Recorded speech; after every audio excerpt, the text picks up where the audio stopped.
चलिए शुरू करते हैं जीव विज्ञान बायोलॉजी।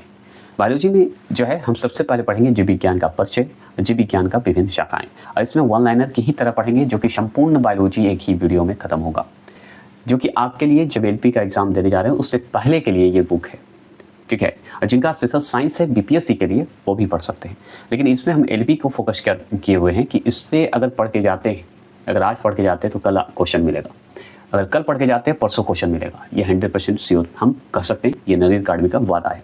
चलते हैं, तो पहला तो आपका बना जीव विज्ञान शब्द का प्रयोग जो है सर्वप्रथम 1801 में किसने किया? तो दो व्यक्ति थे, एक लैमार्क जी थे और एक ट्रेवी रेनस जी थे। तो याद किया, लैमार्क जो थे फ्रांस के रहने वाले थे और ट्रेवी रेनस जो थे जर्मनी के रहने वाले थे। तो दो वैज्ञानिक ने जीव विज्ञान शब्द का प्रयोग किया था 1801 में सर्वप्रथम। अब दूसरा क्वेश्चन क्या बनता है कि जीव विज्ञान के पिता किसे कहा जाता है? तो जीव विज्ञान के पिता आप बहुत अच्छे से जानते हैं, अरस्तु जी को कहा जाता है। अरस्तु जी का दूसरा नाम आप बताइएगा। अच्छा, ये जान गए। तो बोटनी का जो है बोटनी मतलब वनस्पति विज्ञान की बात करते हैं, तो वनस्पति विज्ञान के पिता किसे कहा जाता है? तो हम बताएंगे थियोफ्रेटस को कहेंगे। किन्हें कहेंगे? थियोफ्रेटस को। एनर्जी के साथ देखिएगा, ठीक है। बोर अगर हो रहे हैं तो स्पीड कर लीजिएगा, लेकिन ज़रूर देख लीजिएगा।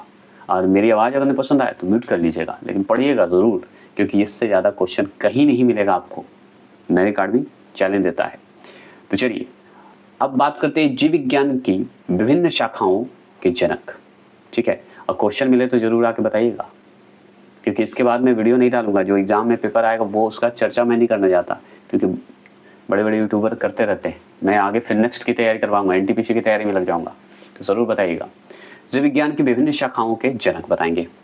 तो इसमें देखिए सबसे पहले है जीव विज्ञान, ठीक है। शाखा एक तरफ और जनक मतलब पिता। इसके जो है पिता कौन है? जीव विज्ञान के पिता मतलब बायोलॉजी के पिता किसे माना जाता है? अरस्तु जी को, अभी जस्ट पढ़े। अब वनस्पति विज्ञान मतलब बोटनी के पिता किसे माना जाता है, बता सकते हैं? तो थियोफ्रेटस को माना जाता है। तो देखिए इसे पता है, ये जो इतना शब्द लिखा है इसको आपको याद करने की आवश्यकता नहीं, बस ये जानिए जीवाश्म विज्ञान के जनक कौन है बताइए? तो लियोनार्डो डी विनिसी। तो कौन है? डी विनिसी। तो जीवाश्म विज्ञान के जनक अगर आपसे पूछेगा तो डी विनिसी को लगा दीजिएगा। अब जीवाश्म विज्ञान का अगर बोले इंग्लिश में शब्द दे देता है कभी कभी, तो इसका नाम अगर आपको दे देगा तो आप बताइएगा पैलियोंटोलॉजी बोल दीजिएगा। तो पैलियोंटोलॉजी मतलब होता है जीवाश्म विज्ञान। तो उसके जनक कौन है? डी विनिसी जी। आगे पढ़ेंगे, आगे सवाल करते हैं। तो देखिए सुजन निकी ऐसे है शब्द है, जो सुजन निकी है, इसको भी आपको नहीं पढ़ने की आवश्यकता है। सुजन निकी ऐसे शब्द तो नहीं देगा, लेकिन ये शब्द इंग्लिश वाला शब्द देगा। और इसके जनक कौन है बता सकते हैं? तो एफ गाल्टन जी है। अब सुजन निकी का अगर बोला जाए कि जनक कौन है तो एफ गाल्टन जी है। तो इसे क्या बोलते हैं? तो इसे बोला जाता है यूजीनिक्स बोला जाता है। तो यूजीनिक्स के जनक कौन है? एफ गाल्टन जी हैं। अब आपसे पूछे आधुनिक वनस्पति विज्ञान के जनक कौन है? मॉडर्न बोटनी के जनक कौन है? तो लिनियस जी हैं। लिनियस नाम है, लिनियस जी हैं। प्रतिरक्षा विज्ञान की बात करें तो प्रतिरक्षा का इंग्लिश क्या होता है? इम्यूनोलॉजी है। तो यहाँ पे इम्यूनोलॉजी कर दीजिएगा। तो इम्यूनोलॉजी के जनक कौन है? तो एडवर्ड जेनर हैं। देखिए जेनर भी दे देता है, जेनर भी दे देता है, ये जरूर ध्यान रखिएगा। अब अनुवांशिक की बात करते हैं, अनुवांशिक मतलब जेनेटिक्स की बात करते हैं, तो इसके जनक कौन है? ग्रेगर नाम ही है, ग्रेगर जॉन मेंडल बोला जाता है। ग्रेगर जॉन मेंडल जी हैं। अनुवांशिक का अगर पूछे या जेनेटिक्स का पूछे तो आप क्या बताइएगा? ग्रेगर जॉन मेंडल जी बताएंगे। आधुनिक की बात करते हैं तो मॉडर्न जेनेटिक्स मतलब आधुनिक अनुवांशिक की बात करते हैं, तो इसके जनक कौन है? तो ये हैं कौन? टी.एच. मॉर्गन, नाम ही है मॉर्गन। टी.एच. मॉर्गन शब्द का इस्तेमाल करेंगे। आपसे और क्या पूछेगा? तो आपसे और पूछेगा कोशिका विज्ञान। और देखिए कोशिका विज्ञान में यहाँ पे शी की जगह पे जी कर दिया है, तो यहाँ पे कोशिका विज्ञान को हम क्या बोलते हैं बता सकते हैं? तो साइटोलॉजी बोलते हैं। तो साइटोलॉजी के जनक कौन है? रॉबर्ट हुक जी। तो ये तो डायरेक्ट पूछना है ना कि कोशिका विज्ञान के जनक कौन है? रॉबर्ट हुक जी। उनकी जगह पे हो सकता है कोशिका विज्ञान की जगह पे दे दे साइटोलॉजी के भी जो है जनक कौन है? तो रॉबर्ट हुक। ठीक लगा दीजिएगा। अब देखिए दो ढंग से बोला जाता है। पादप जो शरीरिकी जो देख रहे हैं आप, यहाँ पे है प्लांट एंटोनोमी। तो प्लांट एंटोनोमी के जनक कौन है? एनग्रियू है। और इसी जगह देता है कि पादप जो शरीरिक का एक और होता है कि प्लांट और एंटोनोमी को मिला दिया जाता है, इसे बोला जाता है फाइटोटोमी। तो फाइटोटोमी का भी मतलब यही होता है, पादप शरीरिकी होता है, और प्लांट एंटोनोमी का भी मतलब यही होता है। तो इसके जनक कौन है? तो आप बताइएगा एनग्रियू। समझ गए? अब जंतु विज्ञान जूलॉजी के कौन है? तो अरस्तु जी ही। बॉटनी के भी कौन है? अरस्तु जी हैं। अरस्तु जी का दूसरा नाम जरूर कमेंट करिएगा, ठीक है। अब देखिए प्राचीन वर्गीकी, प्राचीन वर्गीकी मतलब इसका नाम बता सकते हैं, टैक्सोनॉमी। तो टैक्सोनॉमी का जनक कौन है भाई बताइए, तो अरस्तु जी हैं। अब प्राचीन मतलब एशियंट टैक्सोनॉमी का जनक है ये अरस्तु जी। अगर मॉडर्न वर्गीकी की बात करें तो मतलब मॉडर्न टैक्सोनॉमी का अगर बात करें तो कौन है जनक, तो ये है लिनियस जी हैं। तो पूरा नाम इनका क्या है, कैलोरस लिनियस। तो आधुनिक वर्गीकी के जनक कौन है, तो कैलोरस लिनियस। अब बात करते हैं चिकित्सा शास्त्र। चिकित्सा शास्त्र की अगर बात करें मतलब मेडिसिन की बात करें तो इसके जनक कौन है, हिप्पोक्रेटस जी हैं। इन्हीं का शपथ दिलाया भी जाता है डॉक्टरों को, याद रखिएगा, है ना। तो चिकित्सा शास्त्र के जो है मेडिसिन की अगर बात करें तो मेडिसिन के जनक कौन है, हिप्पोक्रेटस जी हैं। अब देखिए औतिकी, औतिकी की मतलब हिस्टोलॉजी। हिस्टोलॉजी के जनक कौन है, ये डायरेक्ट पूछता है आपसे। तो हिस्टोलॉजी के जनक जो है मार्सेलो, नाम ही है मार्सेलो मेलवी घी नाम है। कान में ईयरफोन जरूर लगाइए और सुनिए तो हम याद दिलवा देंगे और क्वेश्चन जरूर आपको वो दिखेगा। अब मान लीजिए हिस्टोलॉजिकल की बात करें तो हिस्टोलॉजिकल के जनक कौन है, तो हम बताएंगे मार्सेलो मेलवी घी नाम है। मेलवी घी ऐसे पूरा बोला जाता है, मेलवी घी शब्द सुन लीजिएगा तो ऑप्शन देखते ही आपको टिक लग जाएगा। अब जैसे उत्परिवर्तन है ना, उत्परिवर्तन सिद्धांत जिसे इंग्लिश में क्या बोला जाता है बताएंगे, म्यूटेशन थ्योरी, म्यूटेशन थ्योरी बोला जाता है। इसके जनक कौन है बताइएगा, तो ह्यूगो डी ब्रिज हैं। कौन है, ह्यूगो डी ब्रिज जी हैं। तो उत्परिवर्तन सिद्धांत के जनक अगर आपसे पूछे तो ह्यूगो डी ब्रिज जी हैं, मतलब म्यूटेशन थ्योरी। क्लियर। अब बात करते हैं तुलनात्मक शरीरिकी की बात करते हैं। तुलनात्मक मतलब कंपैरेटिव एंटोनोमिया। कंपैरेटिव एंटोनोमी की अगर बात करें तो उनके जनक कौन है, जी क्यू वियर हैं। कौन है, जी क्यू वियर जी हैं। अगर पूछे कवक विज्ञान की, मतलब कवक विज्ञान को क्या कहते हैं, माइकोलॉजी। तो माइकोलॉजी के जनक कौन है, तो माइकली हैं। माइकली जी ही कवक विज्ञान के जनक हैं, इसलिए माइकोलॉजी अगर बोले तो उसके जनक कौन है, माइकेली जी हैं। अब पादप यहाँ पे देखिए कार्कीय है। पादप कार्कीय को इंग्लिश में बोला जाता है प्लांट, बताइएगा क्या बोलते हैं, प्लांट फिजियोलॉजी। तो प्लांट फिजियोलॉजी के जनक कौन है, तो स्टीफन हेल्स हैं। जीवाणु है यहाँ पे, जीवाणु विज्ञान के अगर पूछे जनक कौन है तो एंटी वॉन ल्यूवेनहॉक जी हैं। जीवाणु विज्ञान के जनक कौन है, जिसे इंग्लिश में बोलते हैं बैक्टीरियोलॉजी, के जनक कौन है, एंटी वॉन ल्यूवेनहॉक है, एक ही है। ठीक है आगे चलिए, एंटी वॉन ल्यूवेनहॉक है। अब बात करते हैं सूक्ष्म जैविकी। सूक्ष्म जैविकी मतलब माइक्रोबायोलॉजी बोला जाता है। माइक्रोबायोलॉजी के जनक कौन है, तो ल्यू पास्टर जी हैं, अभी बहुत बार आप पढ़े हैं। भारतीय कवक विज्ञान के मतलब इंडियन, यहाँ पे देखिए वाई होना चाहिए था, माइकोलॉजी, ठीक है वही है माइकोलॉजी है। तो भारतीय कवक विज्ञान इंडियन माइकोलॉजी के जनक कौन है, ई.जी. बटलर जी हैं। अगर आपसे पूछे कि भारत की बात हो रही है मतलब भारतीय ब्रायोलॉजी की बात हो रही है, तो भारतीय ब्रायोलॉजी मतलब इंडियन ब्रायोलॉजी के जनक कौन है, एस.आर. कश्यप जी हैं। कौन है, कश्यप जी हैं, ये याद करते चलिए। देखिए भारतीय परिस्थितिकी मतलब इंडियन इकोलॉजी की बात हो रही है, कौन है, तो आर मिश्रा जी हैं। तो आर मिश्रा। तो अगर भारतीय परिस्थिति की बात करें, इंडियन इकोलॉजी की बात करें, कौन जनक हैं, तो आर मिश्रा। भारतीय शैवाल विज्ञान की बात करें तो भारतीय शैवाल मतलब इंडियन शैवाल विज्ञान की बात करें, इंडियन शैवाल को ही क्या बोला जाता है बता सकते हैं, फाइकोलॉजी, है ना, फाइकोलॉजी। तो फाइकोलॉजी का जनक कौन है, तो वो है इंडियन शैवाल की बात हो रही है, इंडियन फाइकोलॉजी की बात हो रही है, तो उसके जनक कौन है, यंगर जी हैं। यंगर नाम है इनका, तो MOP यंगर नाम है, पूरा याद रखिएगा। विज्ञान, आधुनिक भ्रूण विज्ञान को बताइए क्या बोलते हैं, बता सकते हैं बताइए, तो इसे बोला जाता है मॉडर्न एम्ब्रियोलॉजी। मॉडर्न एम्ब्रियोलॉजी के जनक कौन है, बॉन वेयर जी हैं। तो आधुनिक भ्रूण विज्ञान के जनक बॉन वेयर। अब देखिए द्विपद नामक के जन्मदाता कौन है, तो लिनियस जी ही हैं। अब चलिए, अब इसमें है कि पढ़ते चल जाएंगे, ठीक है, इसमें अब जानकारी अब ज़्यादा नहीं, जो था इंपॉर्टेंट जो इंग्लिश हिंदी दोनों में देता वो जरूरी था इसलिए बता दिए, अब नहीं बताएगा, उतना नहीं पूछेगा। अब जीवधारियों का वर्गीकरण, क्लासिफिकेशन अब करते हैं, चलिए पढ़ते हैं। अब देखिए आधुनिक वर्गीकरण की बात करें, आधुनिक वर्गीकरण के जो है पिता किसे कहा जाता है, तो वही लिनियस जी को ही कहा जाता है। कैरोलस लिनियस जी को कहा जाता है। लिनियस ने, ठीक है, लिनियस ने जीवधारियों को कितने भागों में बांटा है, तो 2 भागों में, पादप जगत, जंतु जगत, जिसे प्लांट किंगडम, एनिमल किंगडम। आप अच्छे से जानते हैं लिनियस जी ही बांटे हैं, इसलिए आधुनिक वर्गीकरण के पिता कहा जाते हैं। तो पूछेगा कि हेक्टर या हेक्टेयर लिख देता है नाम कभी कभी, याद रखिएगा। तो हेक्टेयर ने क्या किया कि 1969 में जीवधारियों को जो है 5 जगत में वर्गीकृत किया है, मतलब 5 जगत में बांटे हैं। पहला है मोनेरा, दूसरा है प्रोटिस्टा, तीसरा है पादप मतलब पौधे की बात करते हैं, और चौथा है कवक, और 5वें नंबर पे है जंतु, एनिमल। क्लियर हो गए, ये बांटे। मोनेरा के उदाहरण हैं। तो मोनेरा का उदाहरण पढ़ते हैं। मोनेरा में जैसे 5 जो बांटा गया, 5 रूप में बांटा गया, वर्गीकृत किया गया है। उसमें मोनेरा जो देख रहे हैं आप, उसमें कौन कौन आता था? जीवाणु मतलब बैक्टीरिया आता था, साइनोबैक्टीरिया, अक्री बैक्टीरिया तथा तंतुमय जीवाणु, ये सब आते थे, मतलब जीवाणु ही आते थे, ये बस ध्यान रखिएगा। अब देखिए प्रोटिस्टा के उदाहरण कौन कौन हैं?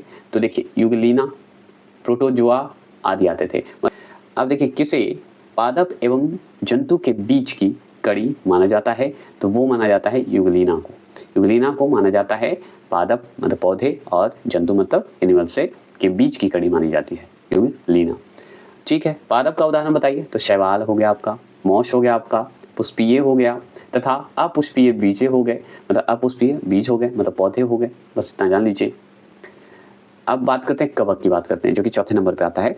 कवक की कोशिका भित्ति किसकी बनी होती है? तो ये काइटिन की बनी होती है। और ये सही है, ये इतना बार क्वेश्चन पूछा है ना कि आपको याद हो जाना चाहिए। तो कवक की कोशिका भित्ति किसकी बनी होती है? काइटिन की बनी होती है। अब बात करते हैं जंतु के उदाहरण की बात करते हैं, जो कि 5वें नंबर पे आता है हेक्टर के हिसाब से, याद रखिएगा। तो ये हाइड्रा आपका आ जाएगा, जंतु में ही आ जाता है। जेलीफिश आ जाएगा, कृत्रिम आ जाएगा, सितार मछली आ जाएगा, तो सितारा मछली या सितार मछली बोलते हैं। सरीसृप जितने हैं, उभयचर जितने हैं जो कि पानी और जमीन दोनों पे रह सकते हैं, पक्षी आ जाते हैं, स्तनधारी जीव आदि सारे आ जाते हैं, जंतु के उदाहरण आ जाते हैं। ये हो गया क्लियर। अब बात करते हैं जीवों के नामकरण की बात करते हैं। तो जीवों के नामकरण की द्विनाम पद्धति की बात करते हैं। तो याद रखिएगा, जीवों के नामकरण की द्विनाम पद्धति की अगर बात करें तो चलिए पढ़ते हैं। तो पहला क्या है, किसने 1753 में जीवों की द्विनाम पद्धति को प्रचलित किया? तो ये बताइएगा लिनियस जी ही किए थे। पूरा नाम कैरोलस लिनियस है। कब किए थे? 1753 में। क्लियर हो गए। इस पद्धति के अनुसार पहला शब्द है वंश का नाम मतलब जेनेटिक्स नेम, तथा दूसरा शब्द है जाति का नाम, याद रखिएगा, कहलाता है। ठीक है, दूसरा जाति का नाम है। अब चलिए इसमें हम पढ़ते चल जाते हैं फास्ट थोड़ा। अब देखिए प्रमुख जीवों के वैज्ञानिक नाम हम पढ़ते चलेंगे। अब जैसे देखिए मनुष्य का पूछता है, बताइए मनुष्य का वैज्ञानिक नाम क्या था? होमो सेपियंस, है ना, होमो सेपियंस। मेढक का बताइए, राणा टिग्रिना। बिल्ली का बताइए, फेलियस डोमेस्टिका। कुत्ता भी हमारा जो है, याद रखिएगा, कुत्ता क्या है? कैनिश है। क्या है? कुत्ता कैनिश है। और कैनिश है तो ये शब्द क्या होगा? फैमिली को अलग कर दिए, फैमिली एरिश है। कुत्ता क्या है? फैमिली एरिश है। शब्द को सुनिएगा सिर्फ, तभी याद होगा, नहीं तो लिखा हुआ तो आप भी पढ़ सकते हैं। आगे सवाल है गाय। गाय का अगर पूछे आपसे तो गाय का होता है सबसे पहली बात तो गाय माता बॉश है, याद रखेंगे, बॉश है, इंडिया की है, सबसे ज़्यादा प्रचलित है, तो इंडिकस याद रखिएगा, इंडिकस याद रखेंगे। तो गाय जो है बॉश इंडिकस है। तो गाय का वैज्ञानिक नाम बॉश इंडिकस। उसी तरह कुत्ता का वैज्ञानिक नाम कैनिश, फैमिली एरिश है। बिल्ली का बात करें तो फेलिस तो है ही, डोमेस्टिक है, डोमेस्टिका है। मेढक का अगर बात करें वैज्ञानिक नाम तो राणा, नाम ही है राणा क्योंकि चलता रहता है राणा। टिग्रिना, टिग्रिन मतलब टी टी टी टी आवाज़ देता रहता है ना। मनुष्य की बात करें तो मनुष्य तो भाई होमो सेपियंस है। तो ये सब वैज्ञानिक नाम याद हो गए। अब चलिए शेर की बात करते हैं। अब शेर का नाम सुनते ही आपको याद होगा पैंथर, पैंथरा लियो बोला जाता है शेर को। अगर शेर का वैज्ञानिक नाम अगर आपसे पूछे तो पैंथरा लियो बताइएगा। लियो मतलब लाइन इंग्लिश में। चलिए आगे बात करते हैं सरसों। सरसों का अगर पूछे वैज्ञानिक नाम तो आप बताइएगा वेरी शकन। क्या बोलिएगा? वेरी शकन कैंपोर स्ट्रेस। क्या बोलिएगा? कैंपोर स्ट्रेस बताइएगा। तो सरसों का अगर पूछे वैज्ञानिक नाम तो आप बताइएगा वेरी शकन कैंपोर स्ट्रेस। सब सुनते जाइए, ठीक है। और आपको पक्का जो है क्वेश्चन, अगर आपको ये पढ़ने के बाद मॉक टेस्ट दे दिया तो और आपको फायदा करेगा, और नहीं टाइम है तो बस ये पढ़ के जाइए, हो जाएगा। मक्खी की बात करते हैं। तो मक्खी का वैज्ञानिक नाम अगर आपसे पूछेगा तो क्या बताएगा? मस्का डोमेस्टिका। सोचिए, मस्का डोमेस्टिका। बिल्ली का क्या था, पढ़े थे ना आप? फेलियस डोमेस्टिका। मक्खी की बात करते हैं तो मक्खी का अगर बात करें तो ये तो पढ़ दी। गेहूं की बात करते हैं। गेहूं का क्या था? Triticum aestivum. ट्रिटिकम एस्टिबम है गेहूं का वैज्ञानिक नाम है। तो आपसे पूछेगा गेहूं का वैज्ञानिक नाम तो आप बोलिएगा ट्रिटिकम है, एस्टिबम है। क्या है? एस्टिबम है। याद हुआ। अब धान का पूछते हैं आपसे कि वैज्ञानिक नाम बताइए, बहुत इंपॉर्टेंट है। गेहूं का जैसे आप जान गए तो गेहूं का जाना, उसी तरह धान का भी तो बताइए। तो धान का वैज्ञानिक नाम आपसे पूछेगा तो आप बताइएगा ओराइजा सटाइबा। ओराइजा सटाइबा जो है धान का वैज्ञानिक नाम है। अब सटाइबा नीचे से काटते हैं कि नहीं या ऐसे याद रख सकते हैं।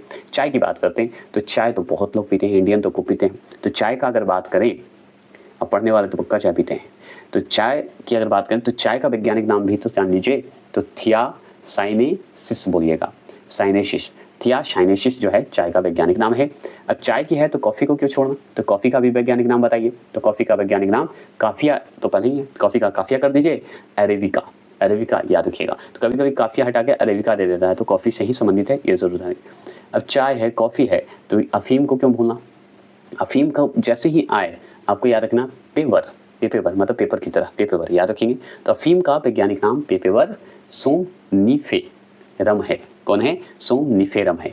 तो अफीम का वैज्ञानिक नाम पेपर सोमनिफेरम है। बस सुनते जाइएगा, कुछ नहीं करना इसमें। अब मटर की बात करते हैं, बहुत इंपॉर्टेंट, मटर का वैज्ञानिक नाम बताइए। तो मटर का वैज्ञानिक नाम है पाइसम, पाइसम सटाइबम, पाइसम सटाइबम नाम ही है, सटाइबम। तो आप अगर पूछे, सॉरी, मटर का वैज्ञानिक नाम पूछे पाइसम सटाइबम।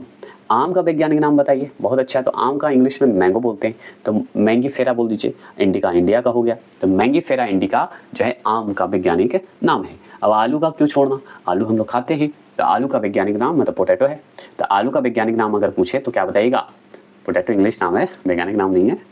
तो आलू का वैज्ञानिक नाम पूछे तो सोलेनम ट्यूबरोसम आलू का वैज्ञानिक नाम है। बात करते हैं अब चना का वैज्ञानिक नाम बात करें तो सिसर, सिसर एरिटिनरा नाम ही है इनका। तो क्या है, सिसर, सिसर है, सिसर एरी अलग कर दीजिए, टिनरा अलग कर दीजिए, तो एरिटिनरा हो गया। तो चना का वैज्ञानिक नाम सिसर एरिटिनरा होगा, ठीक है। अब चना हो गया, तो सूर्यमुखी का भी बात करते हैं। तो सूर्यमुखी की अगर बात करें तो सूर्यमुखी का वैज्ञानिक नाम है, क्या नाम है, हेलियंथ, हेली अलग कर दीजिए, हेली को अलग कर दीजिए, एथेंस अलग कर दीजिए, हेलियन, हेली अलग हो गया, हेली हो गया, हेली एथेंस हो गए। तो सूर्यमुखी का वैज्ञानिक नाम हेली एथेंस एनुवस होगा। क्या होगा, एनुवस, एनुवस को साथ भी बोल सकते हैं, कोई दिक्कत नहीं है। तो हेली एथेंस एनुवस जो है सूर्यमुखी का वैज्ञानिक नाम है। चलिए आगे चलते हैं। अब बात करते हैं रजनीगंधा, रजनीगंधा का प्रचार भी सुनते हैं भाई। तो रजनीगंधा की बात करें तो इसका भी वैज्ञानिक नाम जान लीजिए, बहुत इंपॉर्टेंट है, ब्रेक देता है, पूछ सकता है। तो रजनीगंधा का अगर बात करें तो इसका वैज्ञानिक नाम है पॉलीएथेंस। जैसे सूर्यमुखी का हेलिएथेंस है ना, उसी तरह रजनीगंधा का पॉलीएथेंस है। अब बस अंतर क्या है कि ट्यूबरोसम लग जाता है, ट्यूब मतलब ट्यूब ऐसे याद रखिएगा, ट्यूबरोसम बोल दीजिएगा। बरगद का बताइए वैज्ञानिक नाम, बरगद का पेड़ देखे हैं ना, बरगद का बताइए वैज्ञानिक नाम। तो आगे तो फाइकस बोल दीजिएगा, बरगद का जैसे ही पेड़ की बात होगी तो फाइकस होगा, फाइकस बैंगलेंसिस, बैंगलेंसिस बोल दीजिएगा, लेसिस ऐसा होता है, लेंसिस बोल दीजिएगा, बैंगलेंसिस। अब बैगन का बताइए भाई, बैगन का वैज्ञानिक नाम अगर पूछे तो सोलेनम, क्या नाम है, सोलेनम, मिलाजेना, मिलान ऐसे बोला जाता है, मिलान जेना बोला जाता है, ऐसे आप याद रखिएगा, मिलाजेना।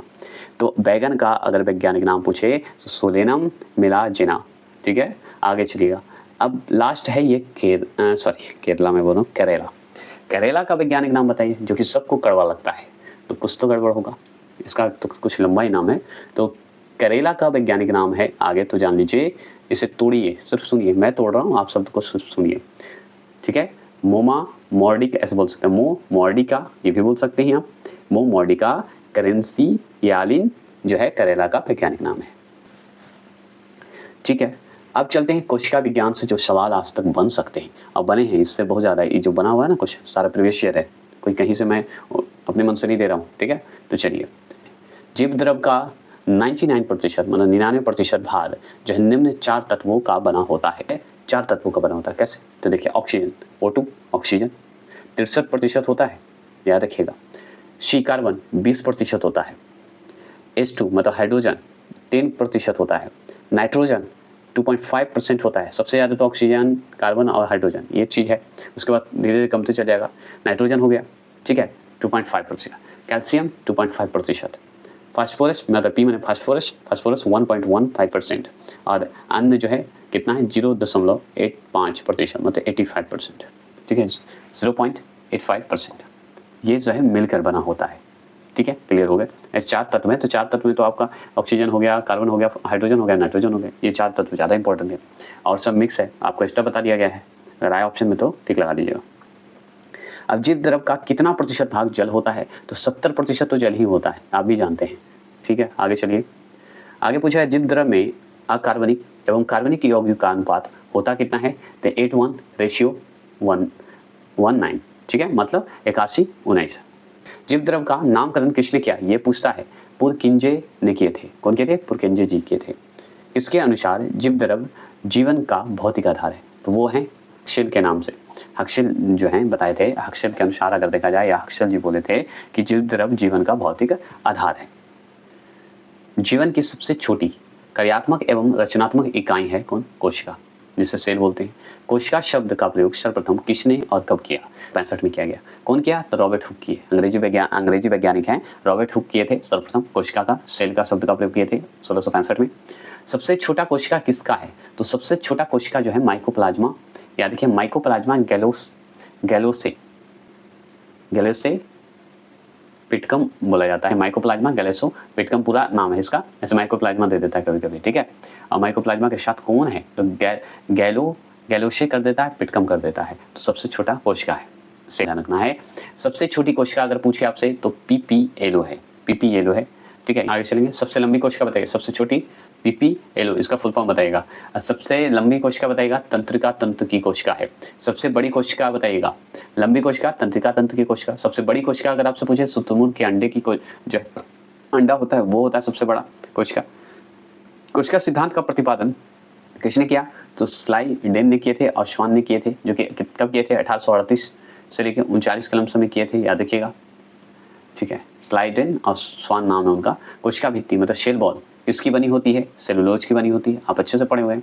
अब कोशिका झिल्ली बताइए, सेल मेम्ब्रेन बोला जाता है, सेल मेम्ब्रेन बोला जाता है। तो कोशिका झिल्ली का मुख्य कार्य क्या है? तो कोशिका झिल्ली का मुख्य कार्य जो है, मतलब जो काम है इसका, वह कोशिका के अंदर जाने वाले एवं अंदर से बाहर आने वाले पदार्थों का चयन करना, ये काम है कोशिका झिल्ली का काम है। आगे है कि तारक काय का मतलब होता है, इसका दूसरा नाम होता है सेंट्रोसोम। सेंट्रोसोम बोला जाता है, पूरा नाम शुद्ध उच्चारण है। तारक काय का इंग्लिश है सेंट्रोसोम। तो सेंट्रोसोम की खोज किसने किया? तो बोबरी ने किए थे, बोबरी जी किए थे। ठीक है, अब बात करते हैं समसूत्री विभाजन में ध्रुव का निर्माण कौन करता है? तो यही तो करता है कौन? सेंट्रोसोम करता है, जिसका हिंदी में बोलते हैं तार काय। तो ये पढ़ने की आवश्यकता नहीं, यही पढ़िए, सेंट्रोसोम पढ़िए। जो चर्चित है उसको पढ़ेंगे क्योंकि वही पूछ रहा है। राइबोसोम की खोज किसने की? तो ये किए थे पैलेट ने। कोशिका के अंदर सबसे छोटा अंग कौन सा है? तो राइबोसोम है। ठीक है, कोशिका के अंदर सबसे छोटा अंग राइबोसोम है। राइबोसोम का मुख्य कार्य क्या है? प्रोटीन का संश्लेषण करना। ये सब कोशिका से संबंधित क्वेश्चन है। ऊर्जा युक्त कार्बनिक पदार्थ का ऑक्सीकरण कहाँ होता है? माइटोकॉन्ड्रिया में होता है। जैसे ही ऑक्सीकरण का शब्द आएगा तो माइटोकॉन्ड्रिया टिक लगाइएगा, ये सब मॉक टेस्ट में हो चुका है। ऑक्सीकरण के परिणाम स्वरूप कितने अणु एटीपी ऊर्जा के रूप में मुक्त होता है? तो 38 होता है। कितना होता है? 38। आइए अब फास्ट चलेंगे, ठीक है, क्योंकि अब ज़्यादा समझाने के चक्कर में बहुत लंबा वीडियो चला जाएगा और जो कि होगा नहीं। अब मुझे बहुत चलाना है, एक वीडियो एक टॉपिक खत्म हो जाना चाहिए पूरा, मतलब बायोलॉजी खत्म हो जाना चाहिए। किसी कोशिका के अणुओं का यातायात प्रबंधक कहा जाता है? तो इसे कहा जाता है, देखिए दो शब्द में उच्चारण कर सकते हैं, गल्जिकाय बोल सकते हैं या गल्जी बॉडी बोल सकते हैं। गाल्जिकाय या गोल्जिकाय बोला जाता है। का प्रमुख कार्य क्या है? तो ये है स्रवित करना। क्या करना? स्रवी करना। स्रवी होता है, स्रवित होता है, स्रवी करना। इसे आत्महत्या की थैली कहा जाता है? तो ये कहा जाता है लाइसोसोम को कहा जाता है। आत्महत्या की थैली लाइसोसोम को कहते हैं। ये सब कोशिका से संबंधित है। केंद्रक द्रव में जो है धागे नुमा पदार्थ जाल के रूप में बिखरा दिखाई पड़ता है, कहलाता क्या है? उससे क्या बोलते हैं? तो क्रोमैटिन बोलते हैं, क्रोमैटिन बोला जाता है। ठीक है, केंद्रक द्रव में जो धागे नुमा पदार्थ के रूप में जाल के रूप में बिखरा रहेगा तो उसे बोला जाता है क्रोमैटिन बोलते हैं। अगर पूछेगा क्रोमैटिन किसका बना होता है? तो वो बना होता है प्रोटीन एवं डीएनए का। अब पूरा नाम अगर बोले, अच्छे से बोले तो हिस्टोन, प्रोटीन एवं डीएनए का बना होता है। कोशिका विभाजन के समय क्रोमैटिन सिकुड़कर अनेक मोटे व छोटे धागे के रूप में संगठित हो जाता है, जिन्हें कहा जाता है गुणसूत्र, जिसे कहा जाता है क्रोमोसोम। गुणसूत्र का इंग्लिश नाम क्रोमोसोम, तो कभी कभी गुणसूत्र की जगह पे क्रोमोसोम शब्द दे देगा तो दिक्कत नहीं होनी चाहिए। प्रत्येक जाति के जीवधारियों में सभी कोशिकाओं के केंद्रक में गुणसूत्र की संख्या होती है, तो निश्चित होती है। कितनी होती है? निश्चित होती है। तो ये गुणसूत्र की जो बात है वो हम लास्ट में पढ़ाएंगे क्योंकि बहुत इंपॉर्टेंट है। क्योंकि जैसे एक दो एग्जाम्पल हम दे देते हैं, जैसे मक्खी का गुणसूत्र कितना है, 12 होता है। कुत्ते का गुणसूत्र मतलब क्रोमोसोम 78 होते हैं। आलू में कितने होते हैं, तो 48 होते हैं। चूहा में गुणसूत्र कितने होते हैं, 40 होते हैं, मतलब 40 होते हैं। तो इस तरह के और भी दे देंगे, टेंशन नहीं लीजिए। मानव से लेके, मानव में तो बहुत ही सिंपल पूछा हुआ है तो आपको पता है। अब देखिए यहाँ पे तारकाय, तारकाय मतलब सेंट्रोसोम की बात हो रही है। तो तारकाय के अंदर एक या दो कण जैसी रचना होती है, उन्हें क्या कहते हैं, तो इसे सेंट्रिओल कहते हैं, सेंट्रिओल बोलते हैं, ओल, ठीक है, सेंट्रिओल। आगे चलेंगे, किसी मनुष्य का लिंग निर्धारण किस पर निर्भर करता है, तो पिता के गुणसूत्र पर, मतलब पिता के क्रोमोसोम पर निर्भर करता है। आगे है कि एक पुरुष व्यक्ति को अपनी माता तथा पिता से कितने गुणसूत्र जो है विरासत में मिलता है, तो ये आप जान लीजिए 22 + x मिलता है, प्लस में ब्रैकेट में कर दीजिए 22 + y मिलता है, ठीक है, याद रखिएगा ये गुणसूत्र मिलते हैं, हमेशा याद रखिएगा, भूलिएगा मत। आगे है कि एक स्त्री को अपने माता पिता से कितने गुणसूत्र विरासत में मिलते हैं। देखिए यहाँ पे पुरुष को मिला था कितना, 22 + x मिला था, 22 + y मिला था। अब स्त्री की बात हो रही है, महिला की बात हो रही है, तो उसमें भी 22 + x ही होगा, लेकिन 22 + x दोनों में होंगे। याद रखिएगा, जैसे ही महिला का शब्द आएगा तो प्लस प्लस होगा, दोनों में x होंगे। अगर पुरुष व्यक्ति की बात होगी तो x y होगा, ठीक है, क्लियर। अब बात करते हैं अंतः या प्रद्रव जालिका के कुछ भागों पर किनारे किनारे छोटी छोटी कणिका लगी रहती है। क्या लगी रहती है, कणिका लगी रहती है, जिन्हें कहा जाता है राइबोसोम कहा जाता है। क्या कहते हैं, राइबोसोम। अब राइबोसोम तो आगे तो ये जान लीजिए कि ER जो है शॉर्ट फॉर्म में ये दिया हुआ है ER, इसे आगे चल के भी पढ़ेंगे, जो कि आप यहाँ पे देख रहे होंगे। तो ER की बात करें तो इसका पूरा नाम होता है इंडोप्लाज्मिक रेटिकुलम बोला जाता है, ठीक है, ER का फुल फॉर्म है, ये पूछता है इसलिए ध्यान रखिएगा। ये राइबोसोम से संबंधित है। अब देखिए बात करते हैं ER का मुख्य कार्य, तो ER मतलब वही जो आप अभी पढ़े, क्या पढ़े, इंडोप्लाज्मिक रेटिकुलम बोला जाता है फुल फॉर्म इसका। इसका क्या कार्य है कि उन सभी वसाओं व प्रोटीनों का संरचना करना है। क्या है, वसाओं का प्रोटीनों का संरचना करना है, ER का कार्य है, जो कि विभिन्न झिल्लियों जैसे कोशिका झिल्ली, केंद्रक झिल्ली आदि का निर्माण करता है, ठीक है, क्लियर, मतलब निर्माण करने का काम करता है, ये आप जान गए। और ये बहुत इंपॉर्टेंट है, ये इतना जो क्वेश्चन है बहुत इंपॉर्टेंट है। जैसे देखिए राइबोसोम किसकी बनी होती है, बता सकते हैं, तो राइबोसोम जो है बनी होती है RNA नामक अम्ल एवं प्रोटीन की। दूसरा प्रश्न है माइटोकॉन्ड्रिया की खोज किसने की, तो ये अल्टमैन ने किए थे। ये सवाल हो गया, ये सब डायरेक्ट क्वेश्चन पूछता है। DNA का पूर्ण रूप मतलब फुल फॉर्म बताना है, RNA का पूर्ण रूप बताना है, तो DNA का क्या होगा बता सकते हैं, तो DNA का होता है डीऑक्सी। आगे तो डीऑक्सी अलग कर दीजिए, डीऑक्सी राइबो, याद रखिए राइबो न्यूक्लियर, याद रखिए न्यूक्लियर ऐसे बोलते हैं, न्यूक्लियर, तो डीऑक्सी राइबो न्यूक्लियर एसिड, ये RNA का। तो RNA का ही होता है सबसे बड़ी बात कि R से होता है, क्या होता है, राइबो न्यूक्लियक, और A से होता है एसिड, बात खत्म। N से होता है न्यूक्लियक, राइबो को अलग कर दीजिए, न्यूक्लियक अलग कर दीजिए और एसिड लगा दीजिए, तो DNA RNA याद हो गया, है ना। तो DNA में और RNA में बस थोड़ा सा अंतर है कि D पहले लग जाता है, डीऑक्सी लग जाता है, और राइबो तो रहेगा ही, न्यूक्लियक रहेगा ही और एसिड रहेगा ही, तो ये DNA का फुल फॉर्म हो गया।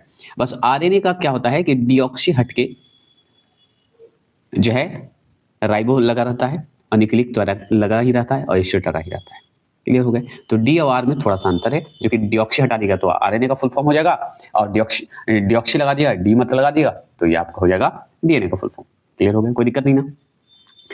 अब पूछ रहा है आपसे कि DNA का मूल इकाई क्या है। DNA का मूल इकाई अगर पूछे तो न्यूक्लियोटाइड्स बोल दीजिएगा, है ना, तो न्यूक्लियोटाइड्स मतलब DNA का मूल इकाई है। देखिए DNA अणु के क्षारक इकाइयों में संबंध है, तो संबंध जो है जानिए, तो याद रखिएगा एडेनिन होता है, ठीक है, एडेनिन बराबर होता है, क्या होता है, थाइमिन होता है, तो एडेनिन बराबर थाइमिन, एवं इसे पढ़ा जाता है गुआइनिन या गवाइनिन, दोनों ढंग में पढ़ा जाता है। तो गुआइनिन ये जो आप देख रहे हैं अवंधन है, 2 अवंधन 3 अवंधन, ऐसे आप याद रखिएगा, अवंधन में बॉन्ड है, ठीक है, साइटोसिन बोलते हैं, तो ये है साइटोसिन, ये हो गए। अब चलिए नीचे इसी के बारे में जानकारी और लेते हैं। जैसे देखिए क्वेश्चन क्या बना है, एडेनिन व थाइमिन तथा गुआइनिन और साइटोसिन के बीच क्रमशः कौन से हाइड्रोजन अवंधन होते हैं, तो कौन होते हैं, 2 होते हैं और 3 होते हैं, क्लियर हो गए, कोई दिक्कत नहीं ना, ठीक है। आगे चलिए, वन लाइनर खाली सुनते जाएगा ना तो काफी है, एग्जाम में आने के लिए कहा कि मॉक टेस्ट दे चुके हैं आप। 1953 मतलब 1953 में किसने डीएनए के जो है द्विकुंडलिता संरचना मॉडल मतलब डबल हेलिक्स मॉडल प्रतिपादित किया? तो वो है वाटसन एवं ग्रिक का नाम आता है। किनका नाम आता है? वाटसन एवं ग्रिक। आगे चलेंगे, सभी आनुवांशिक क्रियाओं का संचालन करना तथा प्रोटीन संश्लेषण को नियंत्रित करने का कार्य किसका है? तो डीएनए का है। आरएनए में थाइमिन क्षारक इकाई की जगह कौन सी इकाई आ जाती है? तो वो आ जाती है यूरोसिल जो है जगह बना लेती है, अपना इकाई बना लेता है आरएनए में। ठीक है, ये जरूर ध्यान रखिएगा। आरएनए कितने प्रकार के होते हैं? तो 3 प्रकार के होते हैं, आरआरएनए, टीआरएनए और एमआरएनए। सब पढ़ते जाएंगे, ठीक है। अब डीएनए केंद्रक के अलावा और कहाँ पाया जाता है? तो डीएनए केंद्रक के अलावा अगर आपसे पूछे तो माइटोकॉन्ड्रिया एवं हरित लवक में पाया जाता है।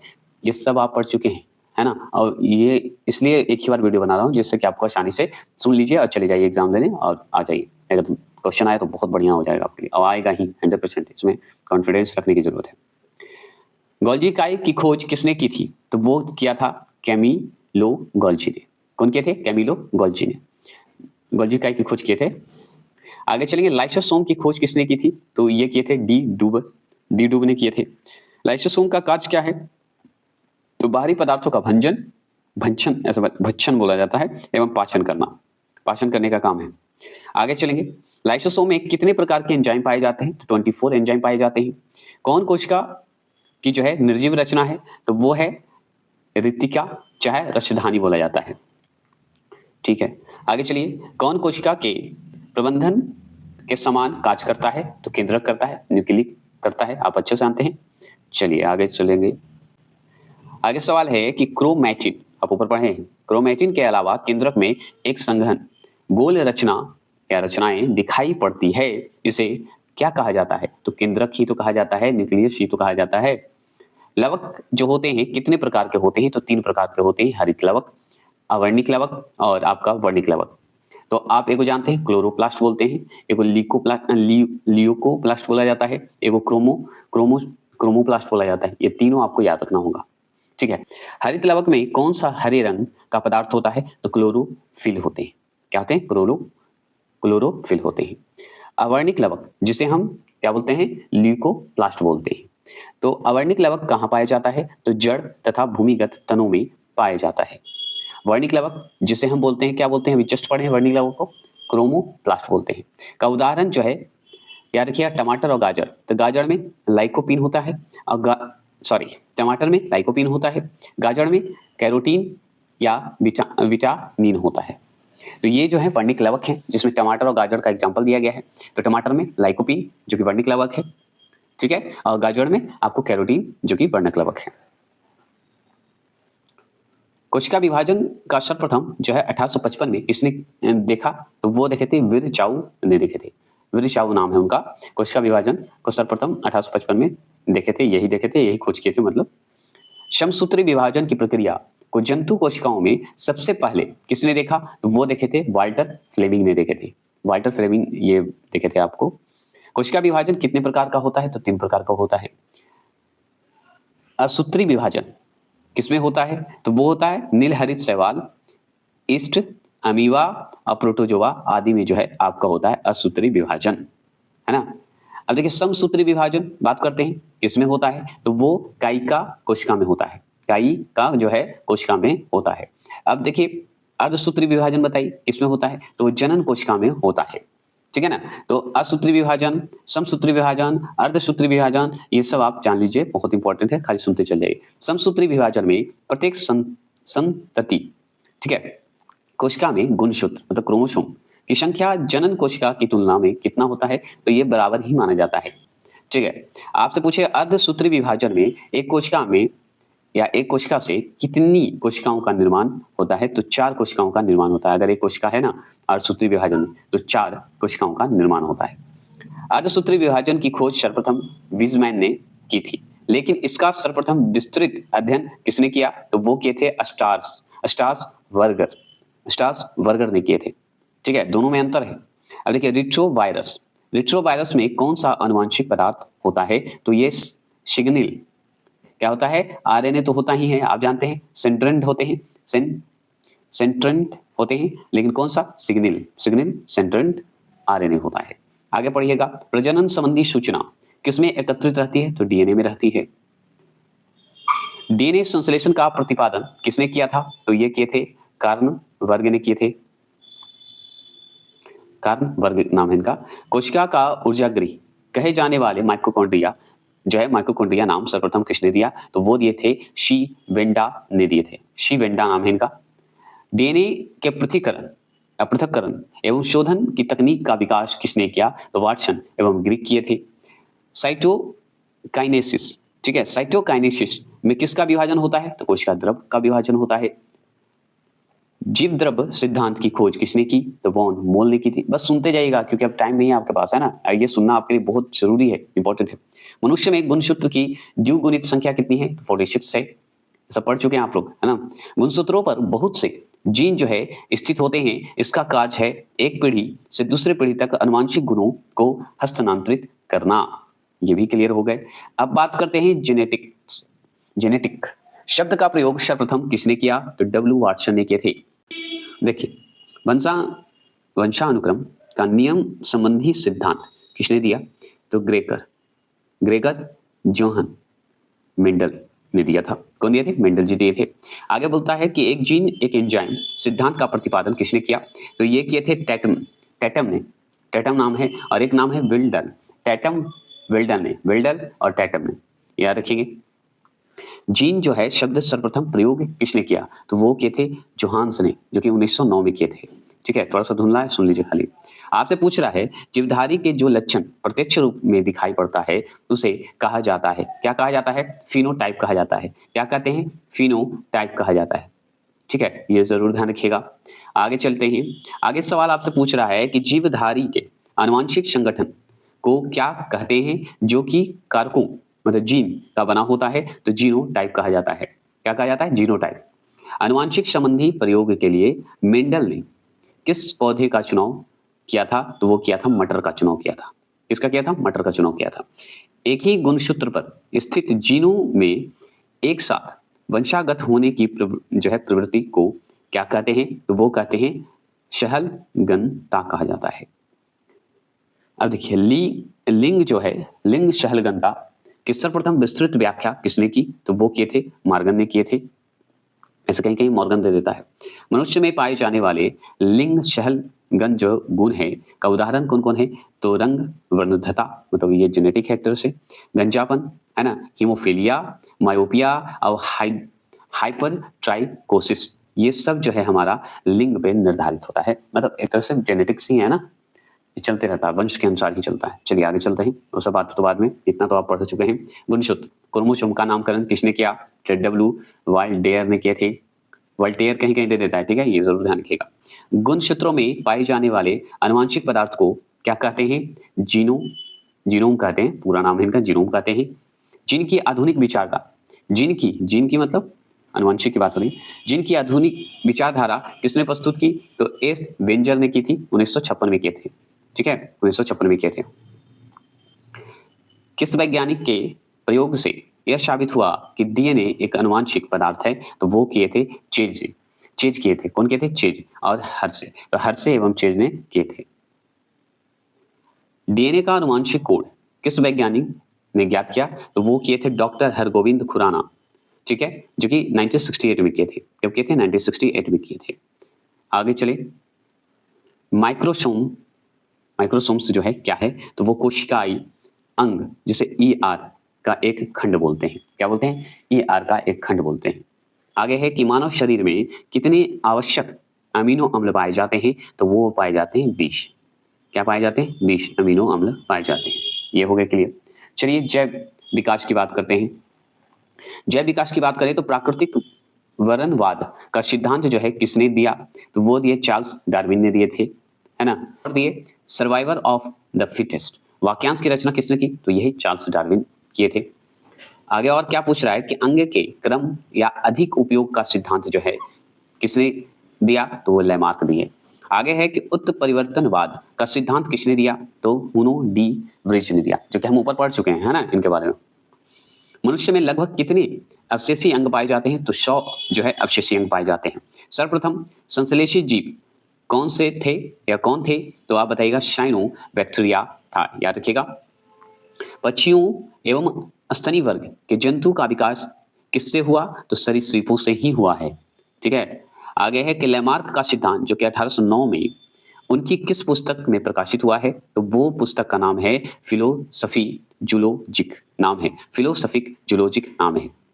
देखिए पूरा अवशेष का महानतम अन्वेषक किसे कहा जाता है? तो चार्ल्स डार्विन को कहा जाता है। अब डार्विन ने 1831 में विश्व का भ्रमण किया, तो बीगल नामक सर्वेक्षण क्या किए थे? भ्रमण किए थे, घूमे थे। और भी डार्विन से सबसे ज्यादा सवाल बनता है। दिया हुआ द ओरिजिन ऑफ स्पीसीज पुस्तक के लेखक कौन है? तो चार्ल्स डार्विन ही तो है। आगे चलें। आगे सवाल है पादप जगत का वर्गीकरण। पादप जगत पेड़ पौधे की बात हो रही है, इसमें भी क्या जो है सवाल बनता है, तो सुन लीजिए। पादप जगत जो है कितने वर्ग हैं? पादप जगत के कितने वर्ग हैं? तो 2 हैं। पहला है अपुष्पिविद और दूसरा है पुष्पोविद। आप अपने हिसाब से याद करते जाइएगा, हम फास्ट चलते नहीं चलेंगे तो टाइम लग जाएगा। किस वर्ग के पौधों में पुष्प बीज नहीं होते हैं? तो याद रखिएगा क्रिप्टोगेम्स, जो कि आप देख रहे हैं। क्रिप्टोगेम्स का हिंदी में क्या है? अपुष्पोविद, जो कि आप देख रहे हैं क्रिप्टोगेम्स। अब क्रिप्टोगेम्स पढ़ लिए। अब चलिए आगे पढ़ते हैं। देखिए बात करते हैं जो आप पढ़े ऊपर क्रिप्टोगेम्स, जिसे हिंदी में बोला जाता है अपुष्पोविद, जो कि हम ऊपर पढ़े। तो आगे तो पादप जगत के कितने वर्ग थे? 2 वर्ग थे, जो कि हम पढ़े। क्या पढ़े? अपुष्पोविद, जिसमें से हम यहाँ पढ़े क्रिप्टोगेम्स, जिसका नाम है अपुष्पोविद ही। तो आगे ये जान लेते हैं, उसके बाद आगे पढ़ेंगे। तो क्रिप्टोगेम्स के 3 वर्ग हैं। 3 वर्ग हैं, तो 3 वर्ग कौन कौन है? पढ़ लीजिए। थैलोफाइटा, ब्रायोफाइटा और टेरियोफाइटा। 3 हैं क्रिप्टोगेम्स का, मतलब किसका? अपुष्पोविद का, जिसका जो है पुष्प तथा बीज नहीं होता। अब देखिए इसमें भी अभी बटा हुआ है, अभी हम अपुष्पोविद ही पढ़ेंगे, मतलब क्रिप्टोगेम्स के ही बारे में पढ़ेंगे कि वनस्पति जगत का सबसे बड़ा समूह होता है तो थैलोफाइटा होता है। आगे चलेंगे। किस समूह के पौधों का शरीर जो है सुकाए होता है, अर्थात पौधे जड़, तना, पत्ती आदि से विभक्त नहीं होता है? तो वो है थैलोफाइटा। यही तो विभक्त नहीं होता है ना। देखिए पौधे होंगे, जड़ होंगे, तना एवं पत्ती आदि से विभक्त नहीं होता। हाँ, बीज और ये नहीं होगा, ये जान लीजिए। थैलोफाइटा के जो है पुनः 3 उपवर्ग हैं। अब लीजिए थैलोफाइटा का भी 3 उपवर्ग हैं। कौन कौन? शैवाल हो गए, कवक हो गए और बैक्टीरिया मतलब जीवाणु हो गए। ये भी ध्यान रखिएगा। अब चलिए कुछ लाभदायक शैवाल की बात करते हैं। अब इसमें शैवाल के बारे में पढ़ते हैं। तो कुछ लाभदायक शैवाल, जैसे अल्वा सारगासम बोला जाता है, जिसे भोजन के रूप में प्रयुक्त करते हैं हम। लेमिनेरिया जो है आयोडीन बनाने में प्रयुक्त होता है ना। आगे सवाल है एनावीना जो है खाद्य के रूप में प्रयुक्त होता है, ये भी आप जानते हैं। आगे सवाल है कि किन शैवालों का जो है अंतरिक्ष यान के केविन के हौज में उगाकर अंतरिक्ष यात्री को प्रोटीन युक्त भोजन, जल और ऑक्सीजन प्राप्त हो सकते हैं? तो वो होते हैं क्लोरेला। आगे चलिए अब बात करते हैं समुद्री शैवाल में कौन सा अम्ल जो है पाया जाता है? तो वो पाया जाता है एल्जेनिक अम्ल पाए जाते हैं, एल्जेनिक अम्ल। कवक में जो है संचित भोजन किस रूप में रहता है? तो आप बता सकते हैं, तो ग्लाइकोजेन के रूप में रहता है, ग्लाइकोजन के रूप में भी बोल सकते हैं। कवक द्वारा जनित किस रोग से पौधों को सबसे अधिक हानि पहुंचता है या हानि होती है? तो हम बताएंगे रस्ट रोग एवं स्मट रोग। उदाहरण में सरसों का सफेद रस्ट रोग होता है तथा गेहूं का ढीला स्मट रोग होना, ये सब जो है आपका कवक से ही संबंधित है। अब बैक्टीरिया की बात करते हैं, मतलब जीवाणु की बात करते हैं। जीवाणु की खोज 1683 ईस्वी में किसने किया? तो वो किए थे लीवनहॉक। पूरा नाम इनका है एंटोविन वॉन लीवनहॉक। कभी कभी सुनेंगे ए वॉन, ठीक है, एवॉन लीवनहॉक बोला जाता है। अब चलिए 1829 में 1829 में जीवाणु का नामकरण किसने किया? तो वो किए थे एरेवर्ग। कौन किए थे? एरेनवर्ग किए थे। जीवाणु का पिता किसे कहा जाता है? लीवनहॉक को ही कहा जाता है, क्योंकि 1683 में जीवाणु की खोज, बैक्टीरिया की खोज किए थे यही लीवनहॉक जी। किसने कॉलरा तथा तपेदी के जीवाणुओं की खोज की तथा रोग का जो है जन्म सिद्धांत बताया तो वो रावर्ट बोला जाता है, कोच जी थे। रावर्ट कोच जी थे, ऐसे रॉबर्ट कोच कहीं दे देता है तो रावर्ट कोच जी थे। बस मेरा पॉइंट ऑफ व्यू बोलने का ये मत समझिएगा कि गलत मैं बोल रहा हूँ, ये समझिए कि मैं याद करवाने के पॉइंट ऑफ व्यू से ये बात बोल रहा हूँ। कभी कभी होता है कि क्वेश्चन बन के प्रिंट में कुछ गड़बड़ हो जाती है, रावर्ट हो जाता है तो रॉबर्ट हो जाता है, तो याद रखिए मेन तो कोच जी हैं, इस चीज को ध्यान रखिएगा। इसलिए मैं बोल किस समूह को वनस्पति जगत का एम्फीबिया वर्ग कहा जाता है तो उसे ब्रायोफाइटा कहा जाता है। क्या कहते हैं? ब्रायोफाइटा कहते हैं। मॉस किस वर्ग का पादप है, मतलब पौधा है, तो ब्रायोफाइटा का है, जो कि हम ऊपर पढ़ चुके थे। ब्रायोफाइटा किसका है? अभी सब पढ़ रहे हैं, अभी कोई अभी पुष्प भित्ति का ज्यादा नहीं पढ़ रहे हैं। आगे चलेंगे। अस्फेगनम मॉस का प्रयोग जो है किस रूप में होता है? तो ईंधन तथा एंटीसेप्टिक के रूप में होता है। आगे भी पढ़ते हैं। कौन सा जो है जीव चावल की फसल के लिए जैव उर्वरक का कार्य कर सकता है? तो वो है नीलहरित शैवाल होता है।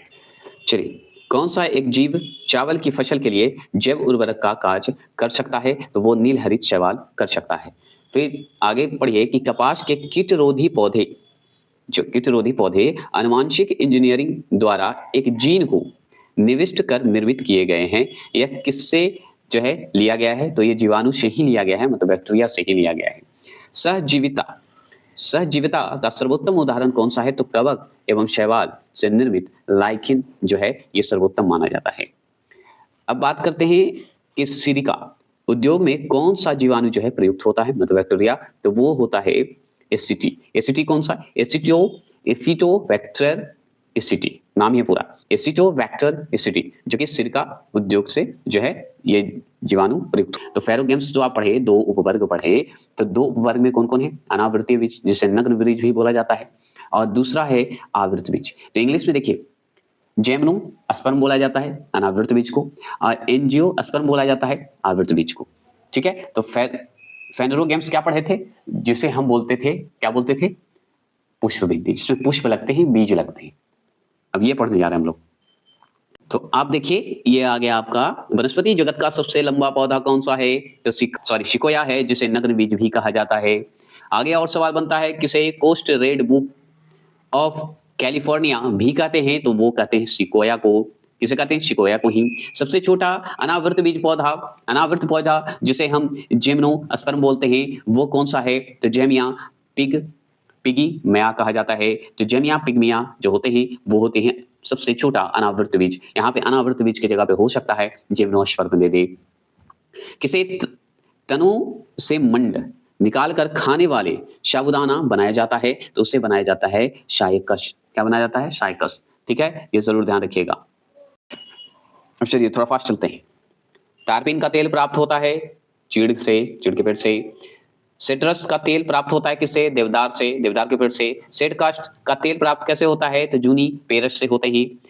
टेनिन तथा रेजिन किससे प्राप्त होता है? तो वो नग्न बीज पौधे से प्राप्त होते हैं।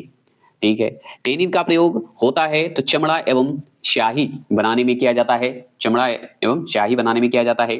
रेजिन का प्रयोग होता है, क्यों है बताएंगे? तो वो होता है पॉलिश के लिए, पेंट के लिए बनाने में किया जाता है, जिसे वर्निश बोला जाता है। इसके प्रयोग होते हैं रेजिन में। किस समूह के पौधों में बीज फल के अंदर जो है होता है? तो उससे आवृत बीज समूह के अंदर होता है, जिसे हम क्या बोलते हैं? एंजियोस्पर्म बोलते हैं, है ना। फल के अंदर होते हैं बीज।